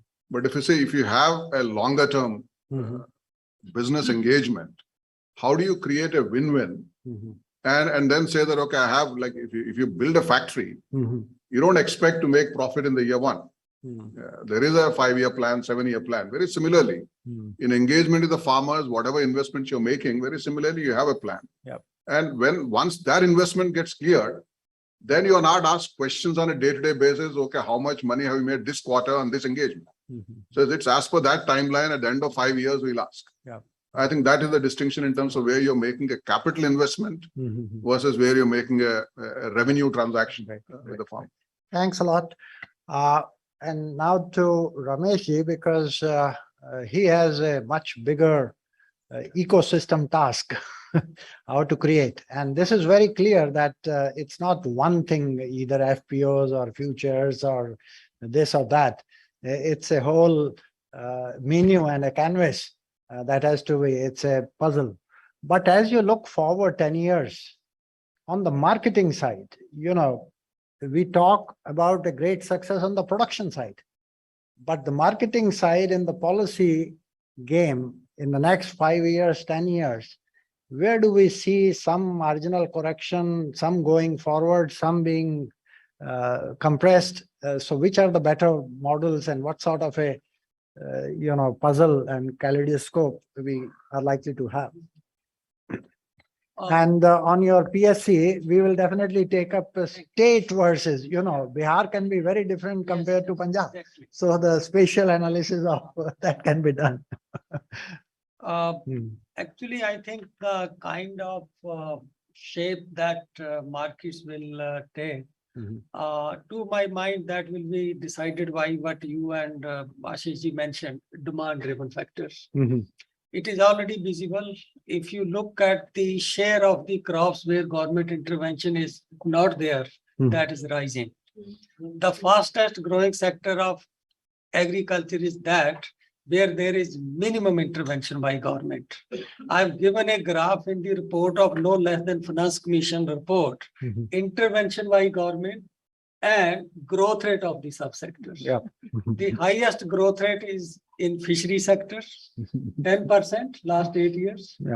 Hardly any government intervention except some credit and cooperative. Then come your livestock and dairy. Again, other than sporting cooperative, no MSP. no subsidy on feed, etc. so far, though there is demand for it. So that is the second. Within crop sector, again, non-MSP crop, horticulture crops rising much faster than that. I think given this thing, what is likely to emerge is, I would like to call it Sarkari crop or Bajari crop. So you will see to it that this thing for Bajari crop, you will see a lot of innovations. Even if market law don't come, I'm seeing great interest in the corporates, and already hundreds of small pockets of prosperity are emerging. Pockets of change are emerging. We don't see them like green revolution, that it happens on lack of hectare, which was contiguous area. But if you sum up these small changes, ITC marts, nearly 100 startups doing the things, and you add those, it makes a big volume. In fact, by 26, 27, the value of crop, a value of livestock output and fish output will be higher than what is the value of crop sectors. And within crop sector, the horticulture has already taken over the grain, cereal, oilseed, and pulses, and the gap is going to increase. But there are still issues that if that is the case, why government is still intervening. I think we need to work with the farmers because they are, some of them, they are feel so cozy in this secure environment of MSP, etc., that if you tell them that you have two choices, you can get 8,000 or you can get 20,000, average comes 14. Their choice is, no, we are comfortable with 15, which is secure. So I think there that risk thing which we could not discuss adequately comes into this. I think that's great. By the way, a similar graph was put in the Supreme Court committee, that panel report. Ritika, you recall 18 years, 19 years data that we covered. And it's exactly similar, 9% rate of growth in fisheries versus 2% growth in cereals. So it speaks.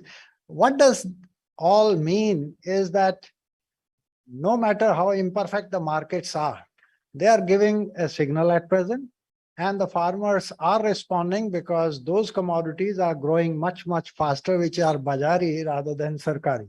So I think that's a good message on the table. Anything you would like to add, Ashish ji and Purvi ji, on this question? Quick one, and then we. Ashok ji, I just wanted to make two quick points. One, of course, everybody understands the value of futures and the derivatives market to address volatility issues.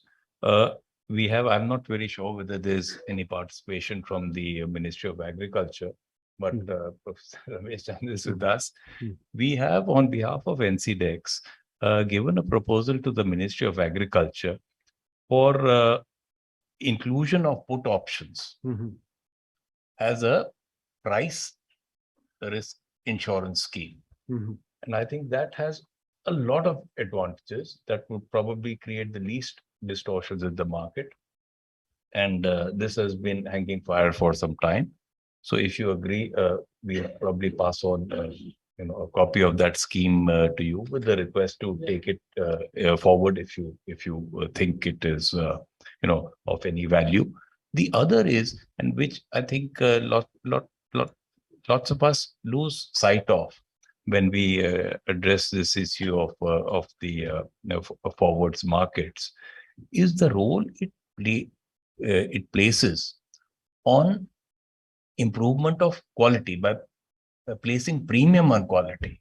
Right now in India, the problem is that whether I produce premium agricultural products or not doesn't make much difference to my price realization, because the mandis do not have adequate systems to grade and assay and provide premium on quality produce. And this is also what hinders exports that the minister had referred to in his inaugural address. So this entire infrastructure, the ecosystem that requires an infrastructure of whether it's cold chain system or warehouses or logistics or whatever, all that kind of gets catalyzed by the growth of the derivatives market. And maybe that also, since the government is so keen on development of infrastructure, and infrastructure should not be, developed for its own sake. It has to come up as a response to demand. So maybe this is something that maybe the government could also look at. Last word of wisdom. No, thanks.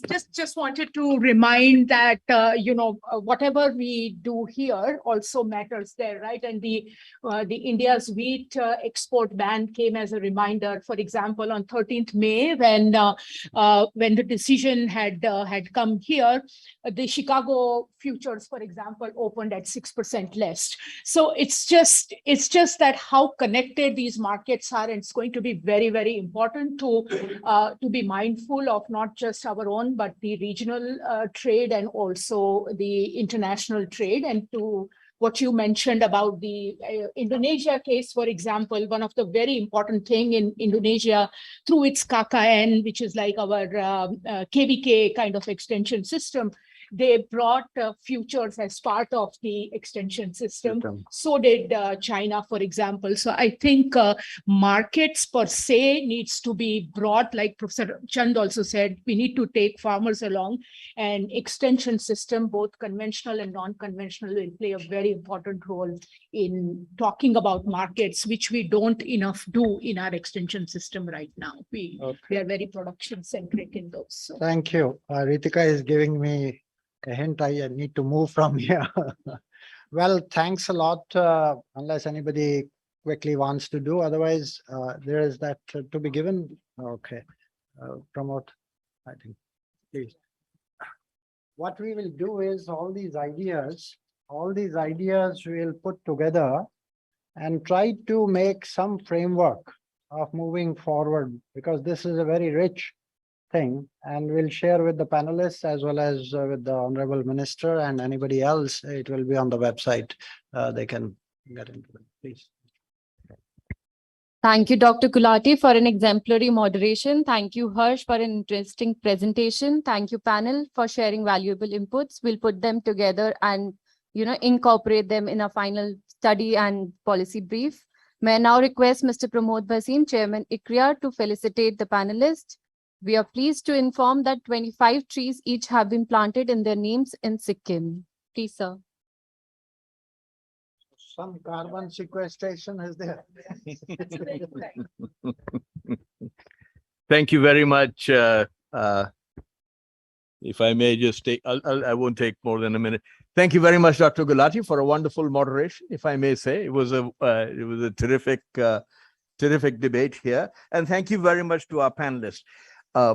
What has always intrigued me as an amateur from the outside looking into this very complex issue is the issues around how do we drive more investment, private investment? How do we drive more innovation? How do we bring more technology?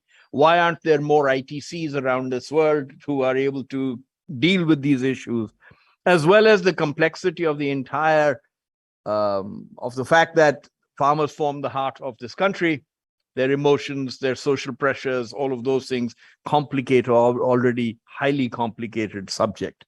From ICRIER's perspective and from the perspective of, if I may say that, Vikram, from your perspective also, we want to thank you very much. This was a very rich debate and really, really appreciate your being here and giving us this time. Thank you very much. There's a moment to be given.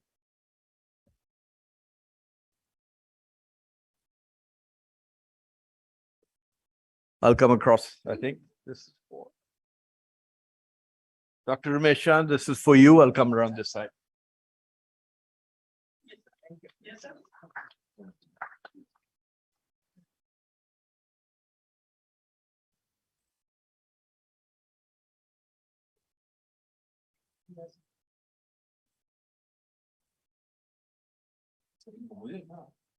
This is for you, I believe.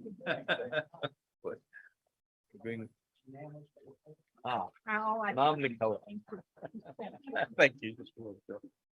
Thank you.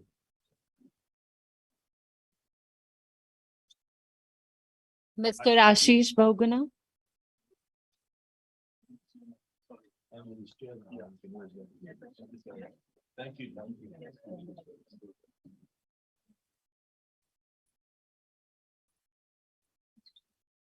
Mr. Shiv Kumar.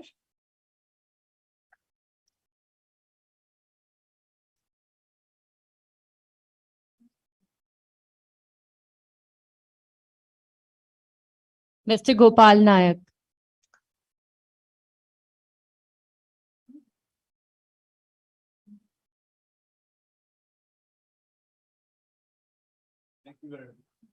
Thank you very much, sir.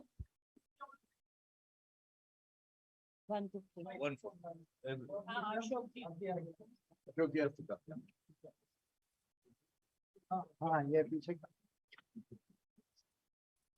हाँ आ गया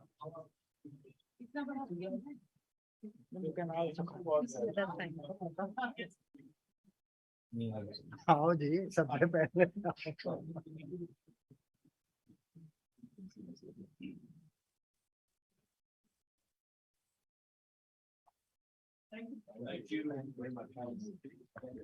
Thank you, everyone. Thank you so kind चाय पे अभी May I now request all of you to join for a short tea break, and we will get back here at 12:10 p.m. for our next session. Great, sir. Thanks a lot. Sir, it's always a pleasure.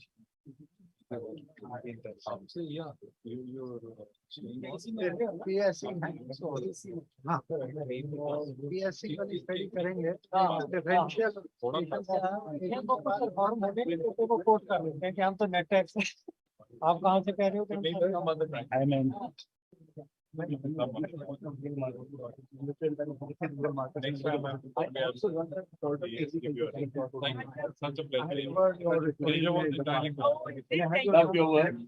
मेरा वो bag वहाँ पड़ा है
to get markets right, role of agri-tech startups and FPOs. Please welcome our distinguished panelists for this session, Mr. Prasanna Rao, co-founder and CEO, ICRIER.egg, India's largest post-harvest platform, Mr. Emmanuel Murray, Investment Director, Caspian, Mr. Vilas Shinde, CEO and MD, Sayadri Farmers Producer Company Limited, Mr. Om Rautre, Vice President, Source Trade, will moderate the discussion, and Dr. Mansi Patke and Ms. Bhushna Karandikar, Senior Consultants at ICRIER, will give the presentation. After that, panel would take up the questions.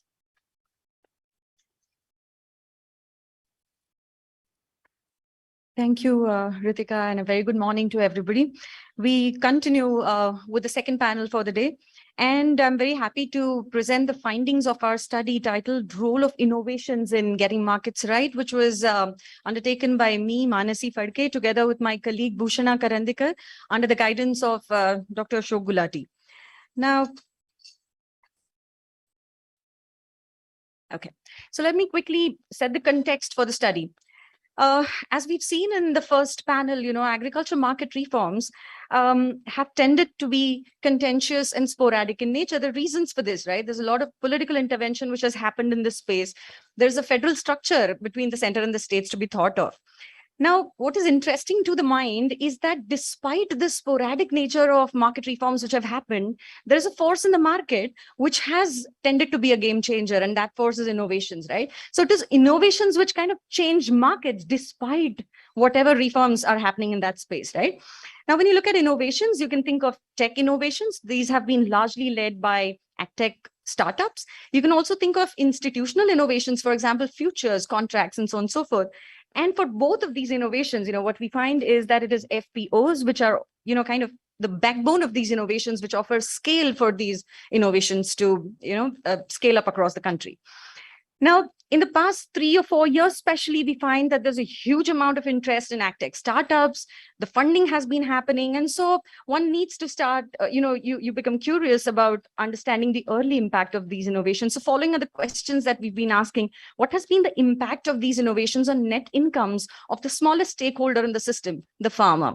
Has his risk reduced? Are FPOs institutionally better off because of innovations? And finally, of course, we're also curious to understand what kind of policies can happen in this space. How can we strengthen the positive impact and mitigate the concerns? Now, the scoping study of the innovations ecosystem tells us that there are about 1,500 agri-tech startups, right? These function across diverse verticals ranging from data analytics, precision farming, infrastructure to supply chains. Now, supply chain is a bold structure here for the reason that this has become probably the most popular funding option, for venture capitalists. 6 out of top 10 funded agtech startups have been working in supply chains, bringing food from the farm to fork. India has a huge presence of incubators, accelerators, venture capitalists, social impact funds, which are all creating funding options for agtech startups.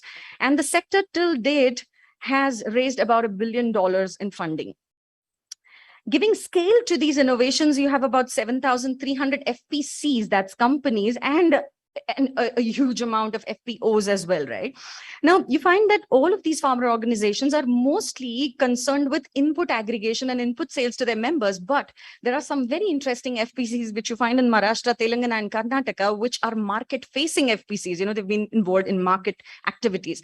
Now, if you kind of put together the entire ecosystem on a map, you find that there are certain hotspots of the agtech ecosystems which emerge, and these seem to be Maharashtra, Telangana, Karnataka, and of course, Delhi, which is where all of these players seem to come together, right, to form a very vibrant kind of a system. Okay, now what we really did is we studied 9 case studies for innovations, which we put into 2 buckets: tech innovation and institutional innovations. And within the tech innovations, we further studied 3 verticals, which is quality and traceability, cold storage and warehousing, and end-to-end supply chains. Within institutional innovations, we studied contract farming and futures. The methodology that we followed was really quite simple and very, very intuitive. You choose an FPO which engages with that innovation.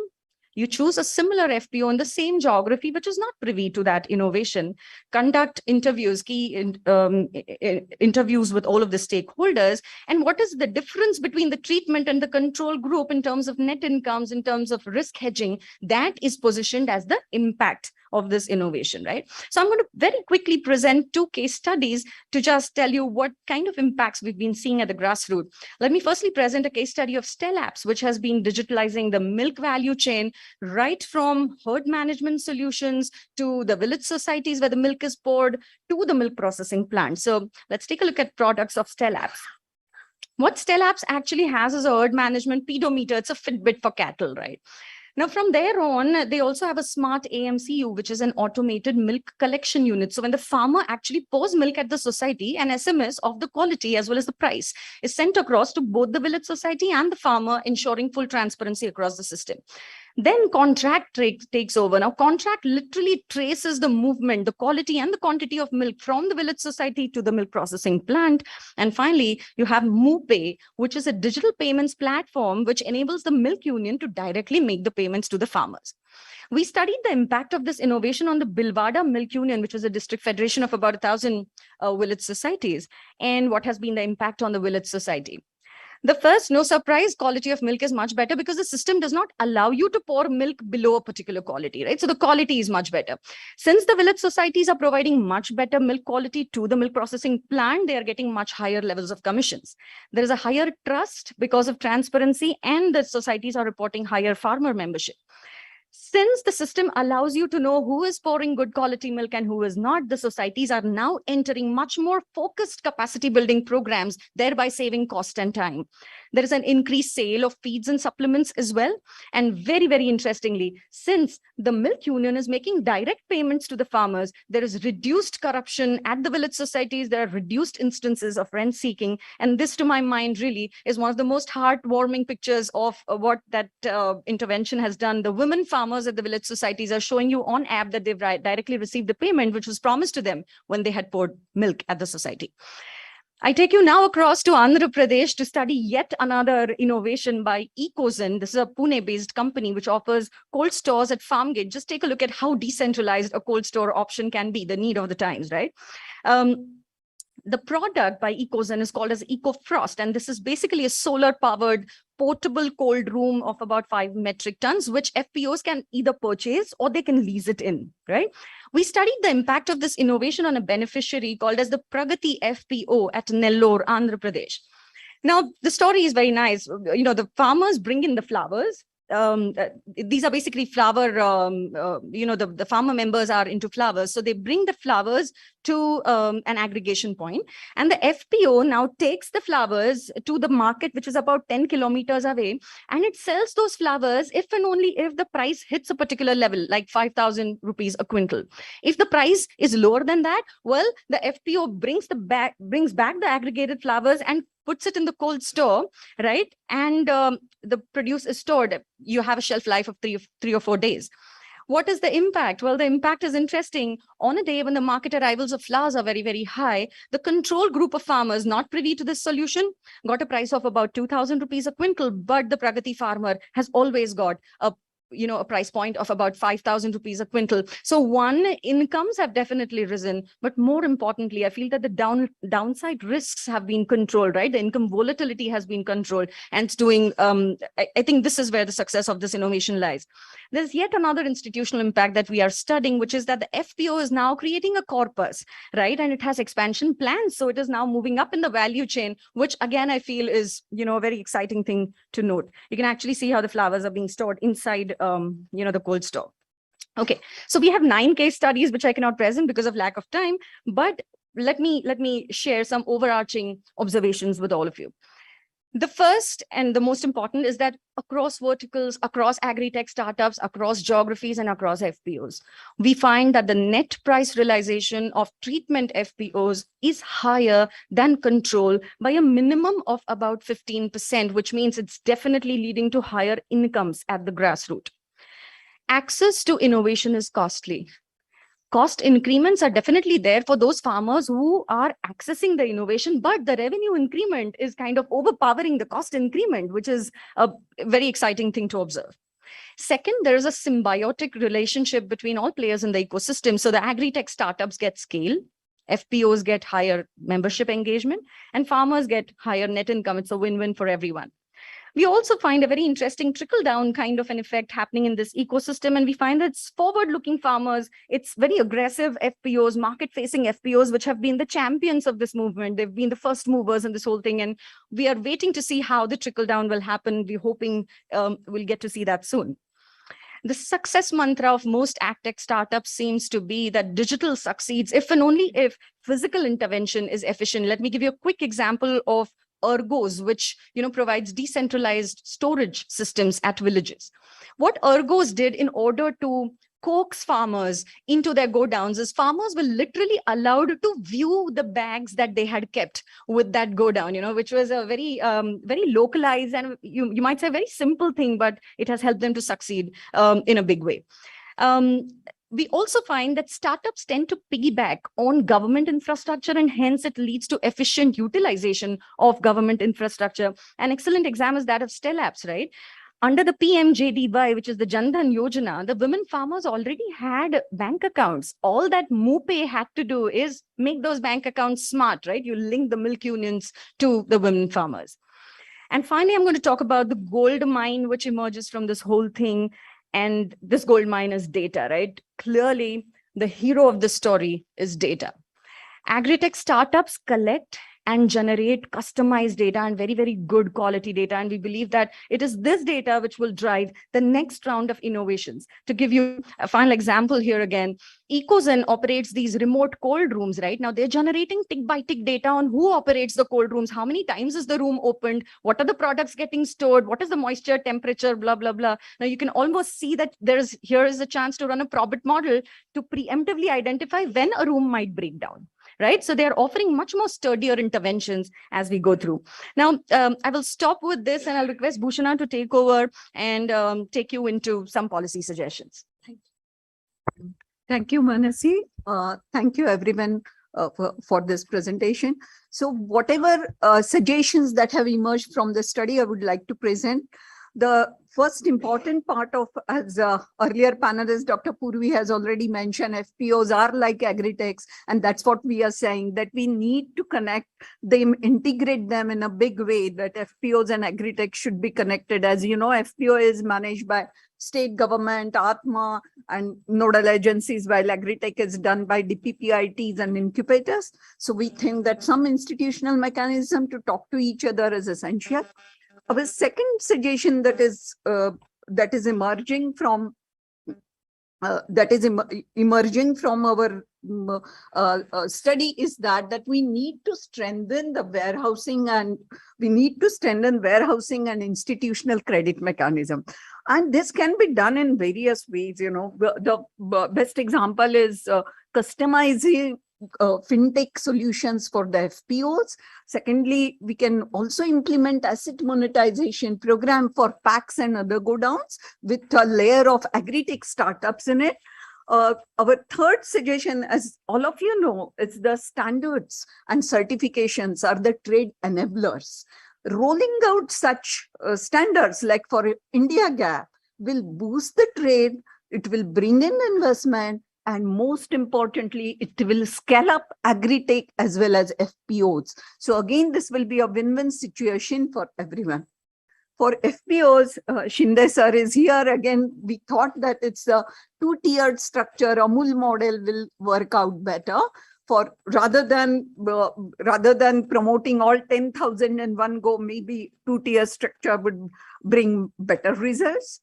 Another one is that to enhance FPOs in futures, we need to change some protocols or some operating things like enhancing the payment systems frequency, or bringing warehouses at the production center, decentralized warehousing at the production center.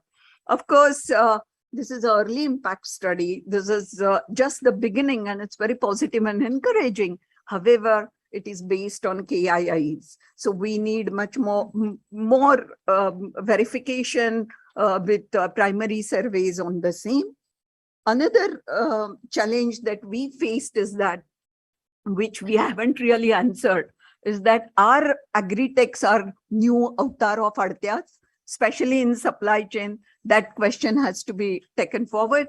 And another most important thing is the data gray area. And I'm not talking about data generated by agri-techs only, but all production, market, price, arrival. Who owns this data? What is the data framework that we need so that this ecosystem can be created? That's what it is. So thank you once again. And I request our panelists to take it further. This is just work in progress. I'm sure insights and experience of our panelists can take it ahead. Thank you. Thank you, Manasi. Thank you, Bhushan. I'll also thank ICRIER and NSE. The moment we entered the hall in the morning, the happiness on everyone's faces and the warmth in shaking hands. Thank you for getting us all together. And I think your presentation covers, it makes the panel and the moderation much easier because, most of the questions that you raised during the last 5 minutes is what we'll try to answer. I think most of us don't realize that if you look at the year, if you strictly go by year of founding, Agri-tech in India is now almost a decade old. Some of the bigger companies that you see them around now are completing 10 or 11 years. We are still talking about tech as if it's nascent, as if it's very new, it's yet to make an impact, but it's a 10-year-old phenomenon. So is FPOs. We don't know how FPOs will shape up, but when you put Agri-tech and FPOs together in one sentence, we also need to understand the challenges in, how revolutionary the idea of just putting them together in one sentence is. When we started, years back, FPOs and farmer communities were seen as the last bastion. Agri-tech companies saw that, a government or a corporate or a multinational will probably be the first client. Those are the deals that you're going after. Those are the deals that you thought will be easier to close, a beautiful case study, and there'll be money to sustain. So, but now that you're talking about FPOs, and not just talking, but, as you put together the case studies, I remember 5 years back when we were putting a report together and looking for case studies, most of them were just projections. And we are reaching out to startups saying, a projection is not a case study. Send us a field picture, send us an interview of a farmer. And it was impossible to get. So we finally published the projection saying, here is how this scenario looks like. From there to sitting next to Prasanna is a really happy feeling. So, and I'm happy to have the panel that we have today. We'll probably cover, as we said, the broad strokes being, as you see around now, Agri-techs have become, from being the change makers or nascent change makers to $1 billion industry. Like $1 billion funding in a sector like this is huge. On the other side, we are seeing FPOs. So what we started from is the tech sector. How do we transfer the money back to the farmers? So that's, I guess we'll talk about the money with Emmanuel. We don't have a VC player on the panel, but I think you'll have to cover for them. And then we have the one who implements the change. I think there are multiple stakeholders who implement this. It can be a government, it can be a multilateral like a World Bank, it can be a MNC, it can be also a Agri-tech startup. I would like to set that context that the tech implementer is not just a startup, there are multiple stakeholders. So, but the implementation challenges for the startup, I think Prasanna, happy to have your views on that. And then the poster boy of, for lack of a better word, what we'll try to understand is, what are you doing right? Is there a model that others haven't found or discovered yet? And what are the mechanisms of that model? But let's talk money first. Emmanuel, if I can start with you. We are talking about $1 billion and big money, but you have been an advocate of small capital. So what do you mean by the small capital? What is the potential for that impact? And what are the changes that you would like to see? Yeah, so thanks so much for having me on the panel and Mansi for inviting. I think a lot of money has chased ideas that can be quickly grown, and people are in a hurry to see that transformation happen.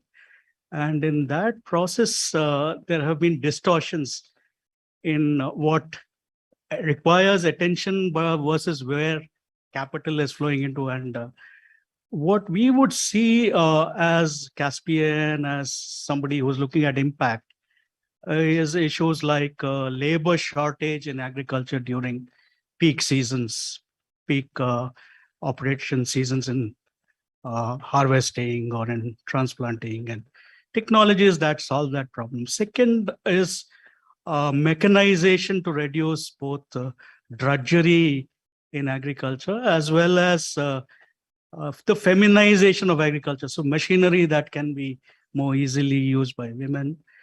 Another is in terms of resource uses, land and water, and these uses efficiently on the ground. Can we have technologies that solve that problem? Third would be closer to farm preliminary processing of agricultural produce. So I think lack of grading is leading to all kinds of quality moving through the market, adding transport cost, loss of organic matter, trash collections at urban centers. All these are issues that can be resolved if we have close to farm gate pre-processing of agricultural produce. So these are some areas that we believe require less capital, but can be transformative for agriculture. And that is where I think, fortunately, right now we've also set up a fund that is going to put money behind our thoughts. And that I think will make some difference in practically being able to do what we think is important in the agri space. Okay, Pramod. I'll probably come back with follow-up questions later. So, Prasanna, I mean, I guess you have been, now that we are on the matter of money, but also on impact, you have received funding yourself. You have also passed down some of that money, most of that money to farmers in different ways. So I'll start talking about, also the model, because not agri-tech startups have a similar model. They're not, most of them don't probably have the kind of presence that you have on ground. So, tell us about first, how do you channel that money? What is the model that you're following? And second, being on ground, what is the change that you have to bring in that model to be effective? Sure. Thank you, Om, and thanks ICRIER and the entire team here for inviting us here. In fact, one leading thing that really drew us into this business or into this area was solving for two very basic questions. One was around providing an option to the farmer at the farm gate on deciding on when to sell her produce. And second was to whom to sell that produce. So I thought, when we were sort of thinking about our own business models, we left our sort of professional careers when we started out in this whole business. These were two questions that were really driving us. And which is where we said, we can't just go out and say that we're going to reinvent everything. We're going to create a panacea of some sort of a silver bullet which will solve its problems, and which brought us to this whole idea of how do we leverage on the local wisdom that is available in agriculture in rural India, and on top of that, layer the skills of the professionals that we are. And this is what Dr. Kurian said, that India's time in the sun would come when there is a partnership between the wisdom of the rural people and the skills of its professionals. I think what agri-tech, we never knew this term when we started out about 9 years ago, but what it really brought in was specifically this layering, and which is what it does even today. And when we spoke about these two issues, we just said that there is a certain temporal arbitrage in commodity prices being in the here and now of the farmer. That there is a farmer, the produce is always going to be there. It may be a little less, it may be a little more, it may be impacted by weather vagaries or others, but the produce will always be there. That's an asset that the farmer has. Now, what do we do to make sure that we enable these two and answer these two very, very basic questions as we come about it? So, which is how the whole business model really works, to say at the farm gate, how to ensure the farmer decides when to sell. Immediately after harvest, the prices are the lowest. We all know, the farmer knows that in about a few months, the prices move up. Now, what is required there is an option to store and not to sell. Now, if we have to do that in a country like India, we have infrastructure that exists. Without making it sound very, very complicated, if you have to store soybean, if you have to store castor, if you have to store other hardy commodities, which most of the commodities are, you don't need a very, very scientific, complicated structure. All you need is probably 4 walls which can secure the commodity from rain, water, etc., sunlight, and the rest. So can we leverage that local infrastructure that exists at the farm gate, closest to the farm gate, to be able to ensure that they decide when to sell? Now, the moment we say store, embedding finance is extremely important. And to say that if I tell a farmer not to sell her produce today and to hold it a few months, she can't do it if she does not have access to working capital or cash flows. And which is where embedding finance made absolute sense. And without that, we could never have reached where we are. So okay, we said, let's collaborate with banks. We found that challenging. We said, let's embed an NBFC into our own business model to be able to lend to farmers the moment they store their produce. So which is where you said it's within you, where you can see it. And the moment you store it, you get your money so that you can take a decision to sell it later. And then we came to the next questions, is to say, give them the option to decide whom to sell to. Now, when after 4 months, the farmer wants to sell, that local Aditya has already disowned her. He would say, "Tab to tumne humko diya nahi, abhi main kharidunga nahi." So then, which is where you say, who do they sell to? And which is where we said, there is an ecosystem. There are buyers, there are companies, there are corporates, there are small millers, large millers who need produce to be supplied to them throughout the year. A miller needs the produce to be there throughout the year. And by ensuring that the produce was stored at one point, you also had greater visibility to that produce, what quality it is, what variety it is. So you could then accordingly go out and match supply and demand better. And which is where you said that, yes, we store the produce, we finance against it, we find demand, appropriate demand for it, and then layer other trading, financing structures to cater to that demand and supply match, and which is what ICRIER is all about. So today, what we do is basically be at the farm gate, solve for these 2 questions as we go about, and there to ensure that it is an ecosystem that sort of comes together. I think the last panel brought about it, saying it's not a single solution. It can't be a single solution. There are banks who are the most efficient lenders. We don't have to be, the NBFC that comes and says that we will be lending at 14% and still want to continue doing that because we want to build our business. There is a bank which can lend at 10%. A bank can lend at 8%. They need a vehicle. I think, which is this layer that Agri-techs really, provide, to say that there is this local resource that is available on the ground. There are all of these ecosystem players, much larger players, ITC, Cargill's, you have Britannia's, Olam's, all of these entities, bigger millers. But all they need is a layer of trust that connects the 2 ends, and which is where I think the role of the Agri-techs are, and which is what ICRIER also tries to do. Thank you, Prasanna. I think we'll talk about the middle layer. You use 2 words, the middle layer and the professional layer. So I think we'll come back to question that, are farmers unprofessional? Is the tech or the professional, are we bringing professionalism into the ecosystem? And I also want to look at, what Bhushan has said, have we become the Adhityas? By become the middle layer, have we also become the middlemen?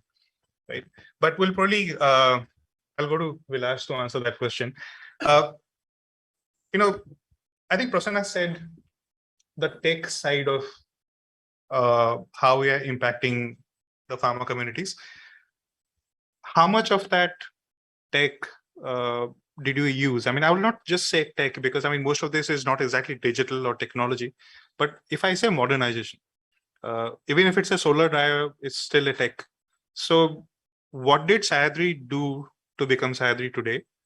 And how do you go forward from here? Thank you, Om. Also, thank you to Gulati sir, Manse madam, for inviting me on this platform.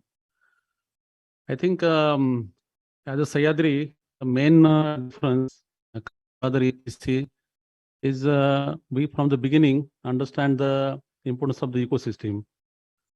In the last panel discussion also, 2-3 speakers, they specifically mentioned one solution or one change will not going to make impact.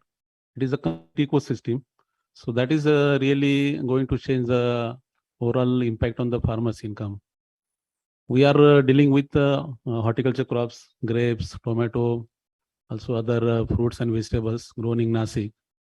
And in all horticulture crops, we know that there is no MSP, there is no government support like wheat, rice, or sugarcane.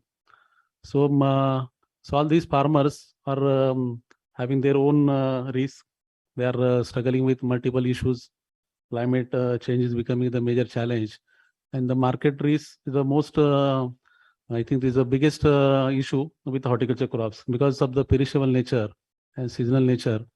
Prices are continuously fluctuating. As Gulati sir mentioned about the onion case. In that case, I remember, sir, in MP, that was a July month, 2 rupees was the onion price, and government offer 8 rupees per kg for the onion farmer, and they spend more than 400 crores. And in the next month, in September, I think they sold onion at 4 rupees, and they made almost 50% loss. And in the next month, in October, onion prices went to 20 rupees. So government agency also, they did not understand what is the price is coming in next month and how to handle that stock. So the situation is with all players, whether it is a small farmer or whether it is a government, to create a ecosystem which will have the, which can give the assurance about the optimum price to the farmer and also secure his cost of production. So at Sahyadri, we took the challenge that we have to work on these two basic our objective, that our farming at individual farmers level should be a profitable venture. If it is profitable, then we can say it can become a sustainable. And then it should happen in all circumstances, whatever the circumstances, whether it is a market related challenges or any other challenges on climate side or any production, surplus production related challenges. So we try to create a complete ecosystem, end-to-end solutions, because the loss is happening because of the multiple reasons. It's not one reason. And if you want to make profitable venture, you have to solve all the challenges. You have to work on all the challenges with the equal focus. It is not just one area you will focus. If you see most of the APCs currently, they are working on some specific challenges. Most of the APCs are just focusing on the agri-input related issues or production related some issues, extension activities or productivity quality improvement. And very few are working in post-service related issues. And market side, definitely that is the one big challenge for the farmer producer company with the small structure.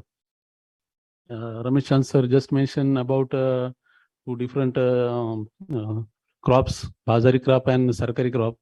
I think if you see the most of the innovations or most of all the APC, that all initiatives are in Bazari crops, not in Sarkari crop. You will not find any Agri-tech startup working in wheat or rice or sugarcane or any producer company in wheat, rice, sugarcane. So in these crops, all the Bazari crops, I think farmers and the technocrats, they understand that they have to create a new ecosystem which will solve the problems with the traditional ecosystem. So the Sahyadri took that approach in the 2011 itself, because Sahyadri is promoted by the farmer. It is not promoted through any government program or as a central government program or any state government or any NGO initiative. It is purely a farmer initiative. I personally did my first 20 years as a grape farmer, and also spent my full life in the initial period after graduation as a full-time farmer. And that gave me the clear understanding what are the challenges as an individual farmer. Also the ecosystem in Nasik, as you are aware that it is actually the grape ecosystem particularly is building last 60 years effort with the 3 generations of grape farmers. So continuous innovation, also the continuous development on the production side, market development side, that has happening last few years with the farmers initiative. We know that grape is the main crop in horticulture sector, which is exported from India. In total food export, grape is having almost more than 50% share.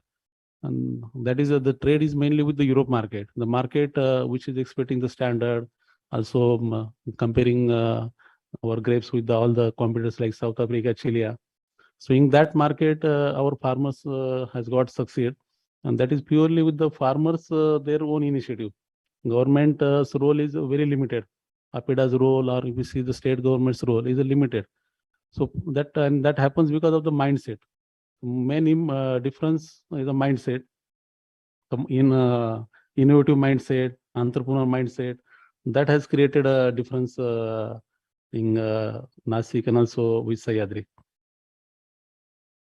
Thank you, Vikas. Few facts. I think what he said about the Agri-tech startups being mostly present in Bazari crops is true. Also because, I mean, I guess when a tech company looks at implementation, it needs to look at profitability. I mean, how soon can you reach it? And also the implementation agency, do they have the people and the wherewithal to implement the technology on a sustained manner? I mean, not just do a POC and then the project dies. That doesn't work for anyone. So I'll kind of, try to bring you in back again, and also Mansi and Bhasin. He talked about exports, right? Because, and I personally have worked a lot in spices, organic cotton, etc. And there is a reason why we see higher tech adoption and success rates in cash crops or export crops. My question is, did you use any kind of, I'll again refrain from using the word tech, but any kind of modernization to access that global market? And my question to you will be, are there any structural changes or reforms that we need to do? And can technology be a game changer there?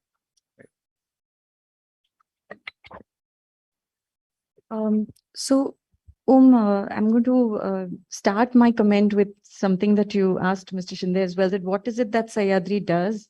And why don't we find multiple Sahyadris in India? And my reading of this is that, that there is a rather non-replicable success factor there, which is the local leadership. And, you cannot really vouch for the fact that all leaders will necessarily be benign leaders. They will always look at strengthening the weakest of the farmers in their FPOs. When you look at tech, hence, so connecting your question now, when you look at tech, I really feel that currently what Agri-tech has been doing is it has been linking FPOs to the markets. It's been linking FPOs to warehousing, FPOs to finance, which is great. And we finding few success stories there. I think that where we need to head now is to move from FPO to market. That's one level, but now we need to move at an intra FPO level, and also make sure that tech is used so that the smallest of the farmers in that FPO also benefits from the capacity that is being provided at the FPO. I'm going to give you one example so that this doesn't sound too exotic.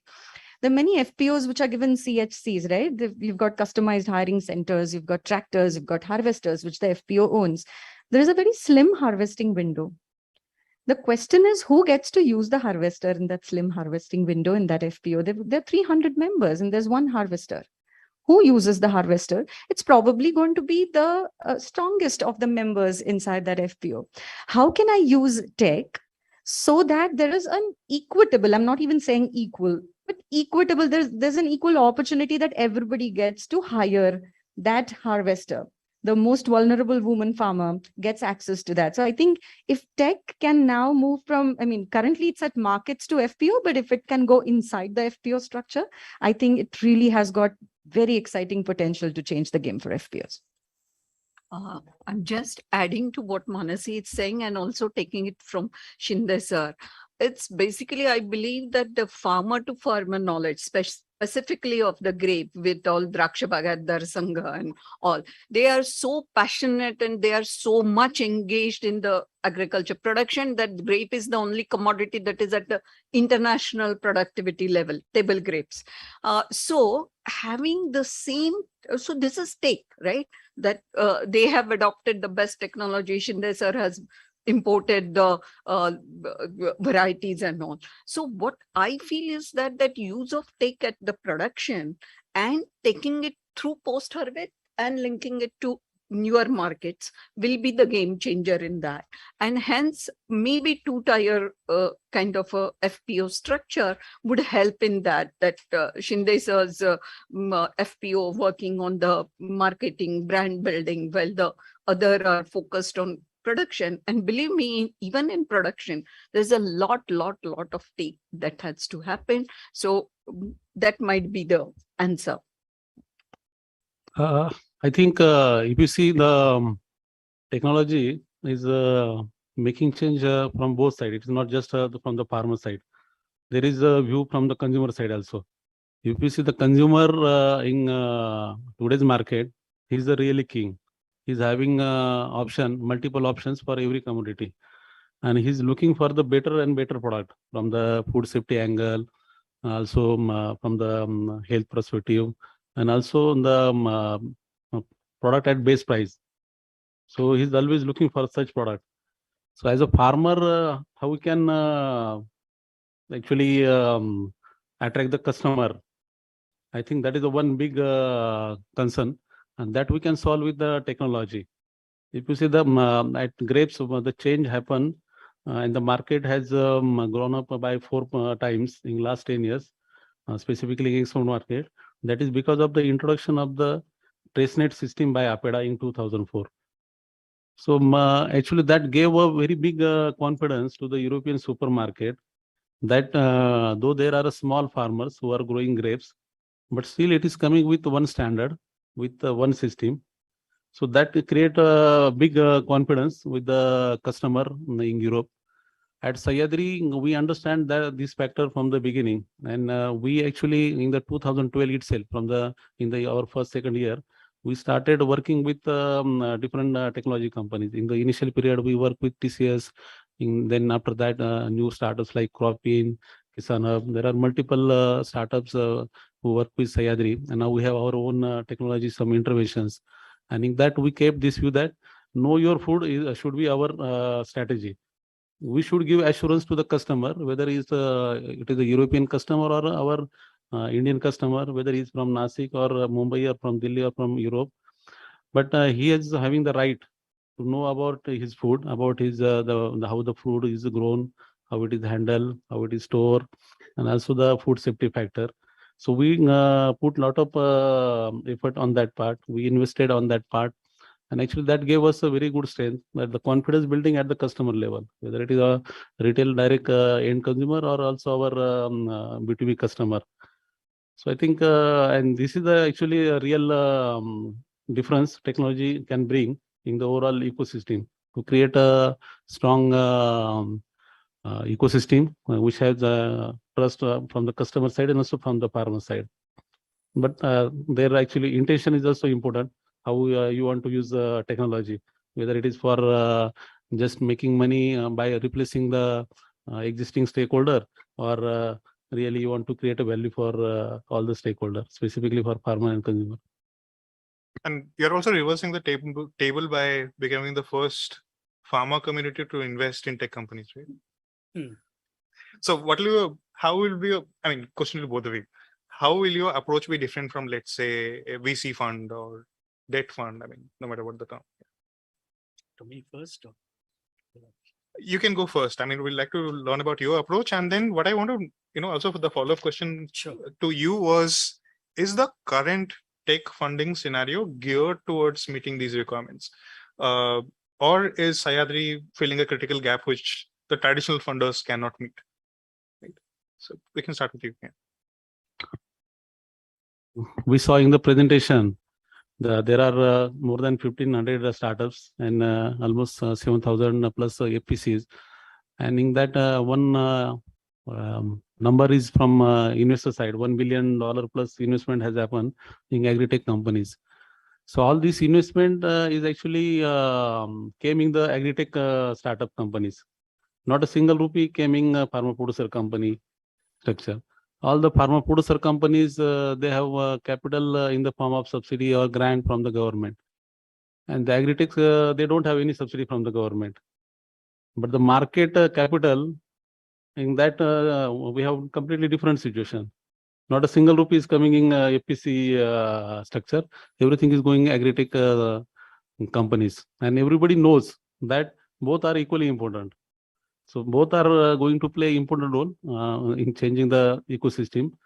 The farmer, who is the main stakeholder, along with the technocrat, as Prasanna told, that the expertise and the talent should come in the agriculture sector. That is the wisdom kept by Dr. Kurian. And third is the capital, which is also important. And the capital should be in a free way. It should not come in restricted way. So I think there is some gap, and in the policy reform side, we need to think on that part, how we can have the equal opportunities for the FPC also, like the startup to access the market capital. So in Sahyadri, actually, we try to solve that problem. And because of that, we are in a different position. In the first phase, we try to create capital from the member itself, by giving them confidence that this FPC is not any NGO initiative or by any, it is not required for the any other stakeholder. It is our own need. We have to solve our problem. And for that, we need to put capital from our side. If as a grape farmer, I am putting 5 lakh rupees capital for production, then why I should not put 10,000 rupees for solving the post-harvest and market problems? So this is basic logic. The capital is not an issue. Capital is already with me, but I am utilizing that capital only for some specific area, just for the production area purpose. Post-harvest and marketing is also equally important area where I need to have control. And so definitely that problem I could not solve on individual basis. Production I can do on individual basis, but on post-harvest and marketing side, it's very difficult to create any solution on individual level. So you need to come together. You need a collective for a post-harvest and marketing type solutions, and there you need to invest. So as a farmer, you are not just like a supplier in the FPC, you are also investor in the FPC. So you need to think from that angle, and that works well in the first 5 years period from 2013 to 2017. Every year we try to create at least 5 crore capital, considering our requirement in the future for the post-harvest purpose challenges or the market side challenges. And in the recent phase, as Madam told that we encourage other FPCs also to become the part of Sahyadri with with the same approach. Just last year, we promoted 12 FPC in Nasik, and in every FPC we kept same view that as a 500 members, you are having around 1,000 acre area, and that 1,000 acre area is having 10,000 ton production. But if I just stick to the because the question was on funding. If I just stick to the funding side, I mean, just I want to compare. Like, so I'm coming to the just coming to that point only. So the first way is to create a capital from the member, and that actually happens in the right direction. Just recently, every FPC, every FPC has created 1 crore capital within 1 month. Just within 1 month, sir. Just last July, we promoted that thought in our other farmers in Nasik area, and 12 FPCs were created, and with 1 crore capital at every FPC, with the 10,000 rupees contribution per acre from one farmer. If the farmer is having 4 acre, he put 40,000 rupees. One farmer, if he is having 1 acre, he put 10,000 rupees. So like that, capital has built from the member in with this thought that this is going in right direction. We are solving our problems. And in the second phase, now we just recently restructure our organization. As a APC, definitely legally it's not possible to take capital from the open market. Only farmer can become a shareholder in APC. So that problem also we solved with our restructuring. Just recently we did a restructuring. Our business, pre-harvest and post-harvest business, that we demerged in two companies. Our producer company is handling pre-harvest, and the post-harvest business has shifted to our 100% subsidiary post-harvest company. And in that company now it is open to get the market access. And recently, last month, we closed our first round also. So I think this approach is possible. And if the government also took this approach, that how APC can get access to the market capital, definitely we'll see the big difference in coming year. So, Emmanuel, if you want to come in with your points. Oh, yeah. So investors are keen to put capital into FPCs, actually. There are legislative restrictions on that. And the way to solve that is to establish a hybrid private limited company owned by FPOs. And that could be a middle path that opens opportunities. On the other side also, there is debt capital, which is under discussed. So a lot of startups require capital to take their solutions to scale. Ecos and Stellabs, all of these. And growth can happen with debt funding, which we provide. There are very few providers of debt in this country at the moment. We are one of them. And we believe that can happen. On the FPO side, again, I think as a director on Napkisan, we've funded close to 2,000 crore to more than 450 FPOs at a very reasonable rate, and I think can match any bank. So capital as a limitation is a good discussion in conferences, but there are other issues also that need to be addressed. Thank you, Manoj. So I just have one question for Prasanna, and then we open for audience questions. We have 6 minutes to go. Emmanuel has been talking about the small capital, and you talked about the small tech.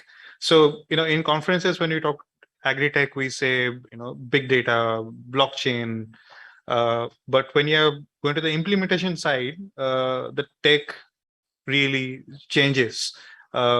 So what's your view on how much tech you are using? How much is it critical to bring that change?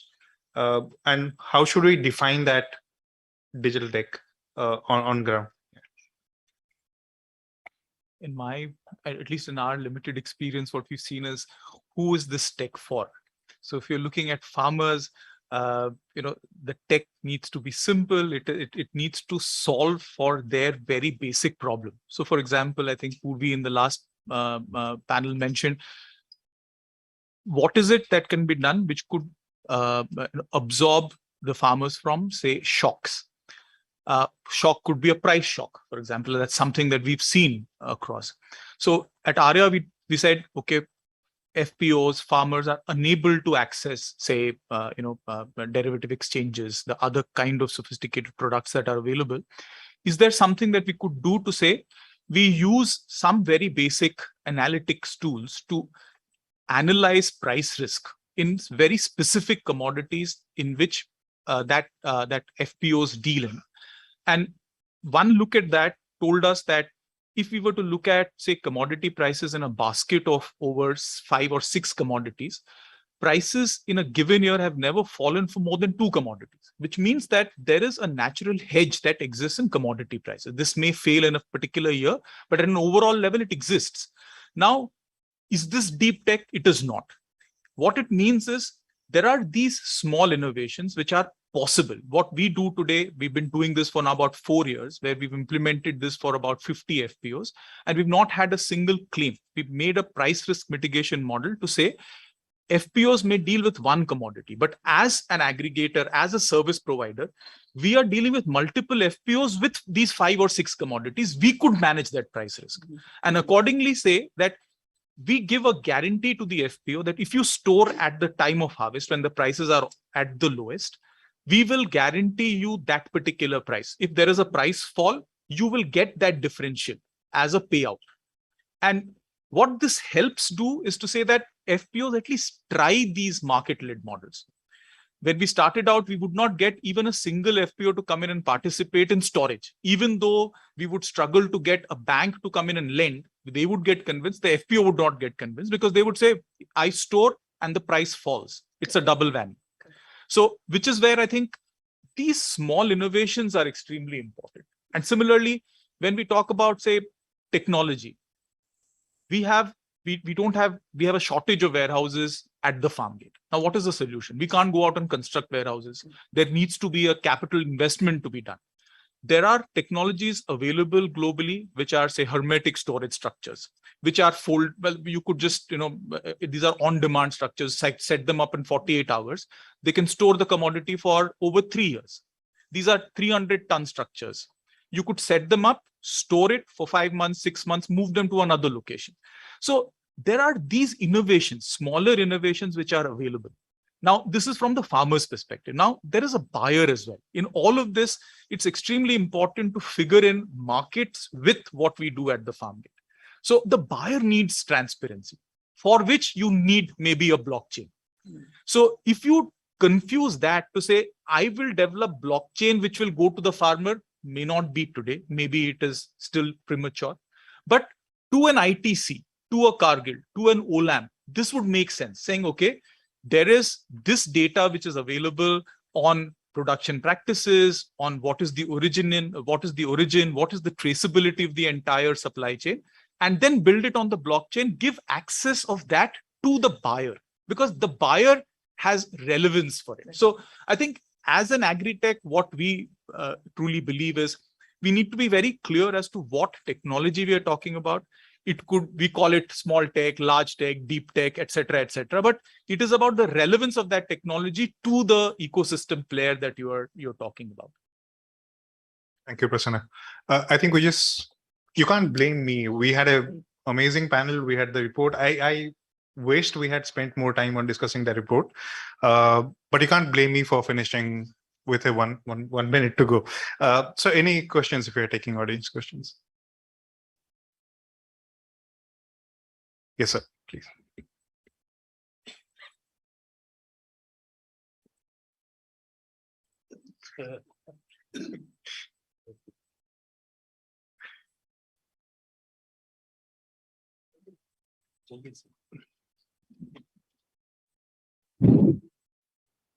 And if you can also say who the question is for. Yeah, my name is Mohan Bajikar. I have dealt with all these things earlier before many times. I want to only give you two examples that will help in future direction in this. Both the ladies have made excellent presentation. All of us, you have made excellent presentation. No doubt about that. Sir, in Taiwan, I spent quite a few times in Taiwan, 2 months. I did a land reforms course there. In Taiwan, prices are announced in every village morning and evening, morning at 8 o'clock and evening. So the farmer is able to sell wherever he wants, number one. Number two, in Netherlands, there is a company which is owned by farmers, and they have, it's a $200 million company, and they have share capital in 200 companies. How has this been happening? Why can't it happen in India? If we are talking about FPOs, nobody has, until now, nobody pays any attention to the FPOs. I spent 2 years now in doing a major project now, which is about to start up. Why haven't we paid any attention to the farmers? Basic question is, you see those farmers who made agitation recently, 1 year, 2 years, 750 people died, farmers died. They were just about half a kilometer from my house. So you can see feel the pain of it.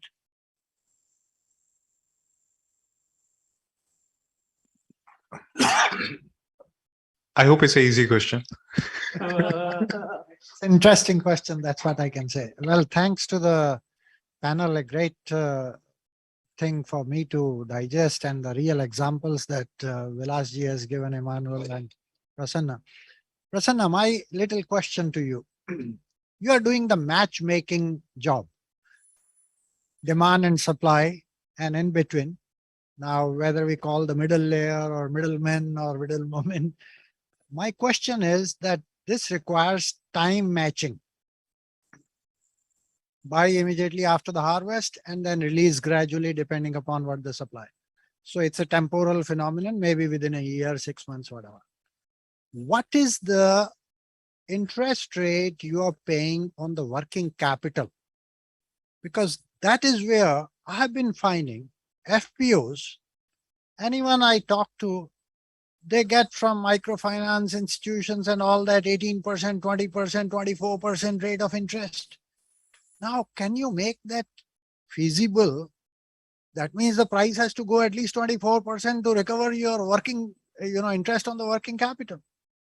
So I had been battling with NABARD and RBI and others that if we give for crop loans at 7% and 4%, why the marketing gets at 15%, 20%, 30%? Why can't we get that at 5%, 7%, 8%? The moment we get that, perhaps it can be a game changer in streamlining the arrivals with the demand pattern. So if you have a take on that or any other advice, it will be most useful. Thank you. Absolutely, sir. I mean, in fact, this is very, very visible from the fact that if you look at pre-harvest finance, we're talking about 17 lakh crores, which is the outstanding book.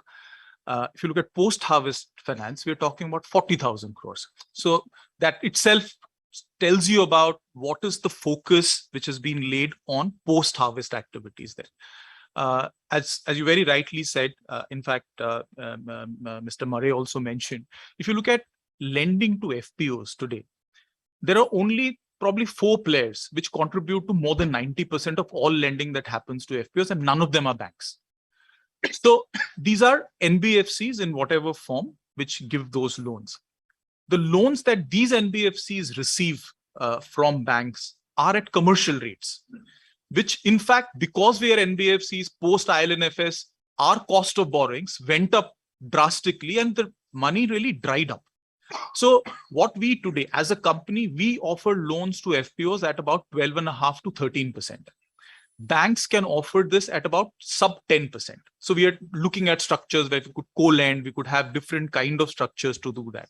Only request that we have been really putting up to various entities, people, including the RBI, is that at least classify those loans which are given to NBFCs for PSL purposes. Today, I can stand up and say all the loans that we give, we as an NBFC that we have internally, we have a book of 500 crores. We disburse about, say, 1,000 crores. Now, all of that is something that I could stand up and very clearly say is all PSL. But my cost of borrowing is, after a lot of struggle, is still at about 12%. And if I lend at 13% or 13.5%, because we can do that only because I have other avenues of income. There is storage from which we earn. So we say, okay, we cross-subsidize for lending. As you rightly said, if you look at any price movement in commodities, the price at the time of harvest to the peak price in about, say, 4 months to 6 months, depending on what crop we are talking about, there is a 15 to 20, 25% kind of a temporal arbitrage. If the storage happens for 6 months and the cost of borrowing is 13%, when we say to the FPOs, the FPO spends about 6.5% for finance cost, close to about 1 to 1.5% for storage costs. There is a handling loss, a moisture loss, etc., that happens when you store commodities, which is another 1.5%. So we're saying that 9 to 10% is the cost that the depositor incurs to be able to achieve this benefit. And the more that we are able to suppress these costs, and the highest being the financing cost. So which is where you're absolutely right. So we've been really struggling. We've been talking to entities saying that at least distinguish. This is exactly what you want out of PSL from banks, for which you have all sorts of SOPs and also, the penalties that are there. When an NBFC is trying to do that, why can't that same NBFC get that same benefit? Very good. So at Napkisan, we are lending to FPOs at 8.5% at the moment.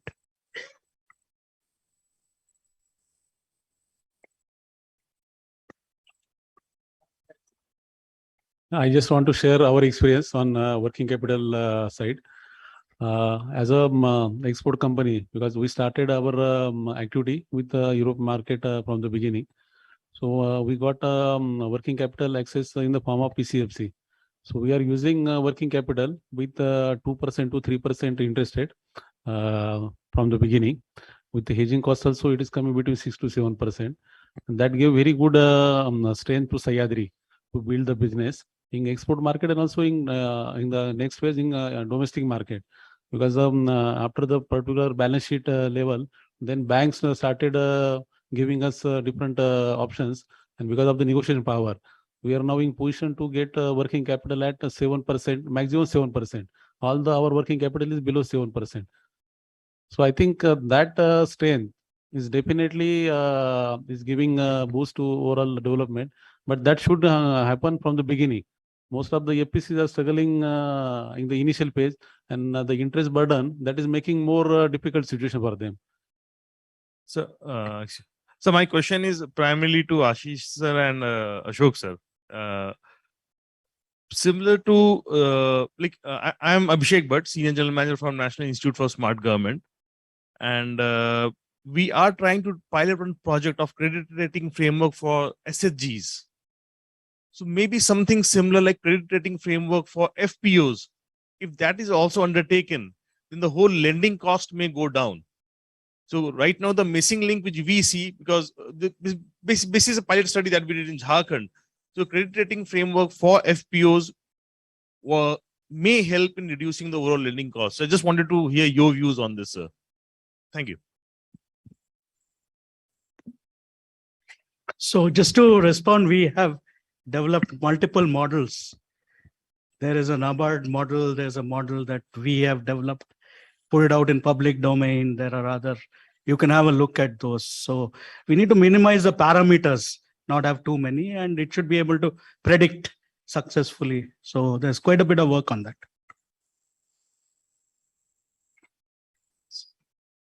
Yep. So we'll not keep anyone from lunch. Sure. Handing it over.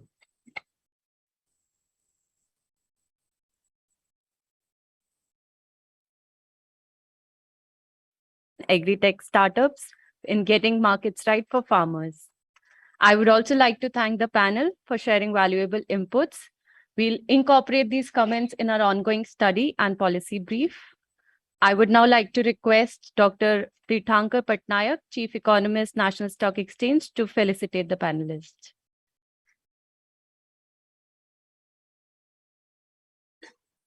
Yes.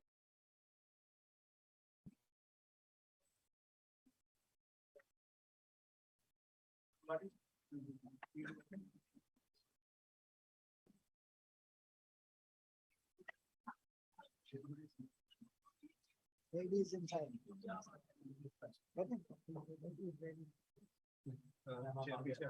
I think chair that would be a chair.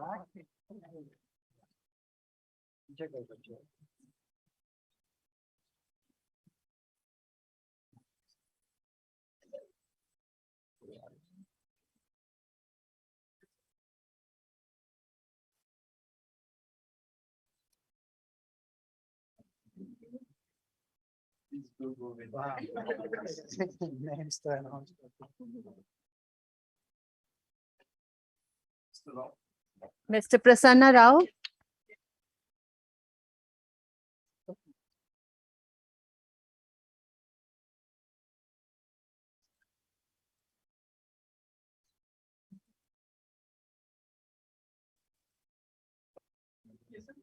Mr. Emmanuel Murray.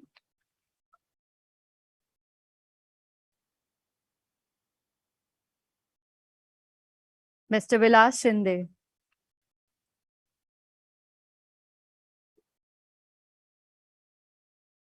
Thank you, everyone. and Mr. Om Rautre.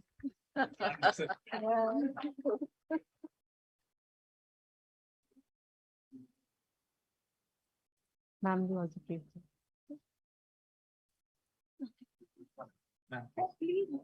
Ms. Bhushna Karandikar.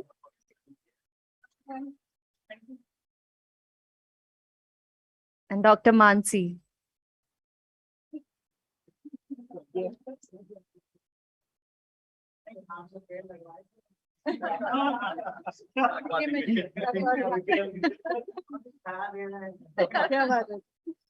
Thank you, everyone. I would like to request Mr. Patnaik to please stay here and give the vote of thanks. Thank you, Ritika.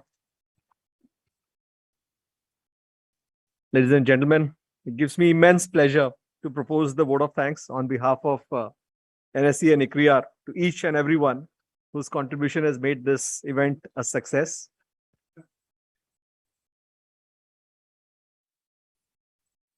First of all, we are extremely grateful to ICRIER for collaborating with us in this conference. I personally thank Dr. Ashok Gulati for all his support and cooperation in organizing today's event. Thank you, sir. Our heartfelt gratitude to Shri Narendra Singh Tomar ji, the Honorable Minister of Agriculture and Farmers Welfare, for his thought-provoking keynote address. Thank you, sir, for taking the time out on your busy schedule for joining us today. It doesn't, thank you to all our panelists for graciously accepting our invitation to participate in today's debates. Your incisive views and comments have made this discussion truly engaging and stimulating. A special thanks to all our speakers for your interesting insights from your studies. Some of them were shocking, honestly, to me. Yeah, thank you. Thanks to our audience for attending the conference today, both offline and online. It has been our pleasure to host you as our guests. Last but not the least, I truly appreciate the support and cooperation we've received from all the colleagues at NSE. Thank you guys, including our Managing Director and CEO Vikram. And of course, the ICRIER team. Thank you. Once again, thank you all for being with us today. You're going to invite them for lunch. Thank you. Thank you, Dr. Patnaik, for your kind words. With this, we now move towards our closing ceremony. Thank you, everyone, for joining us today. May I now request everyone to please join for lunch. Thank you.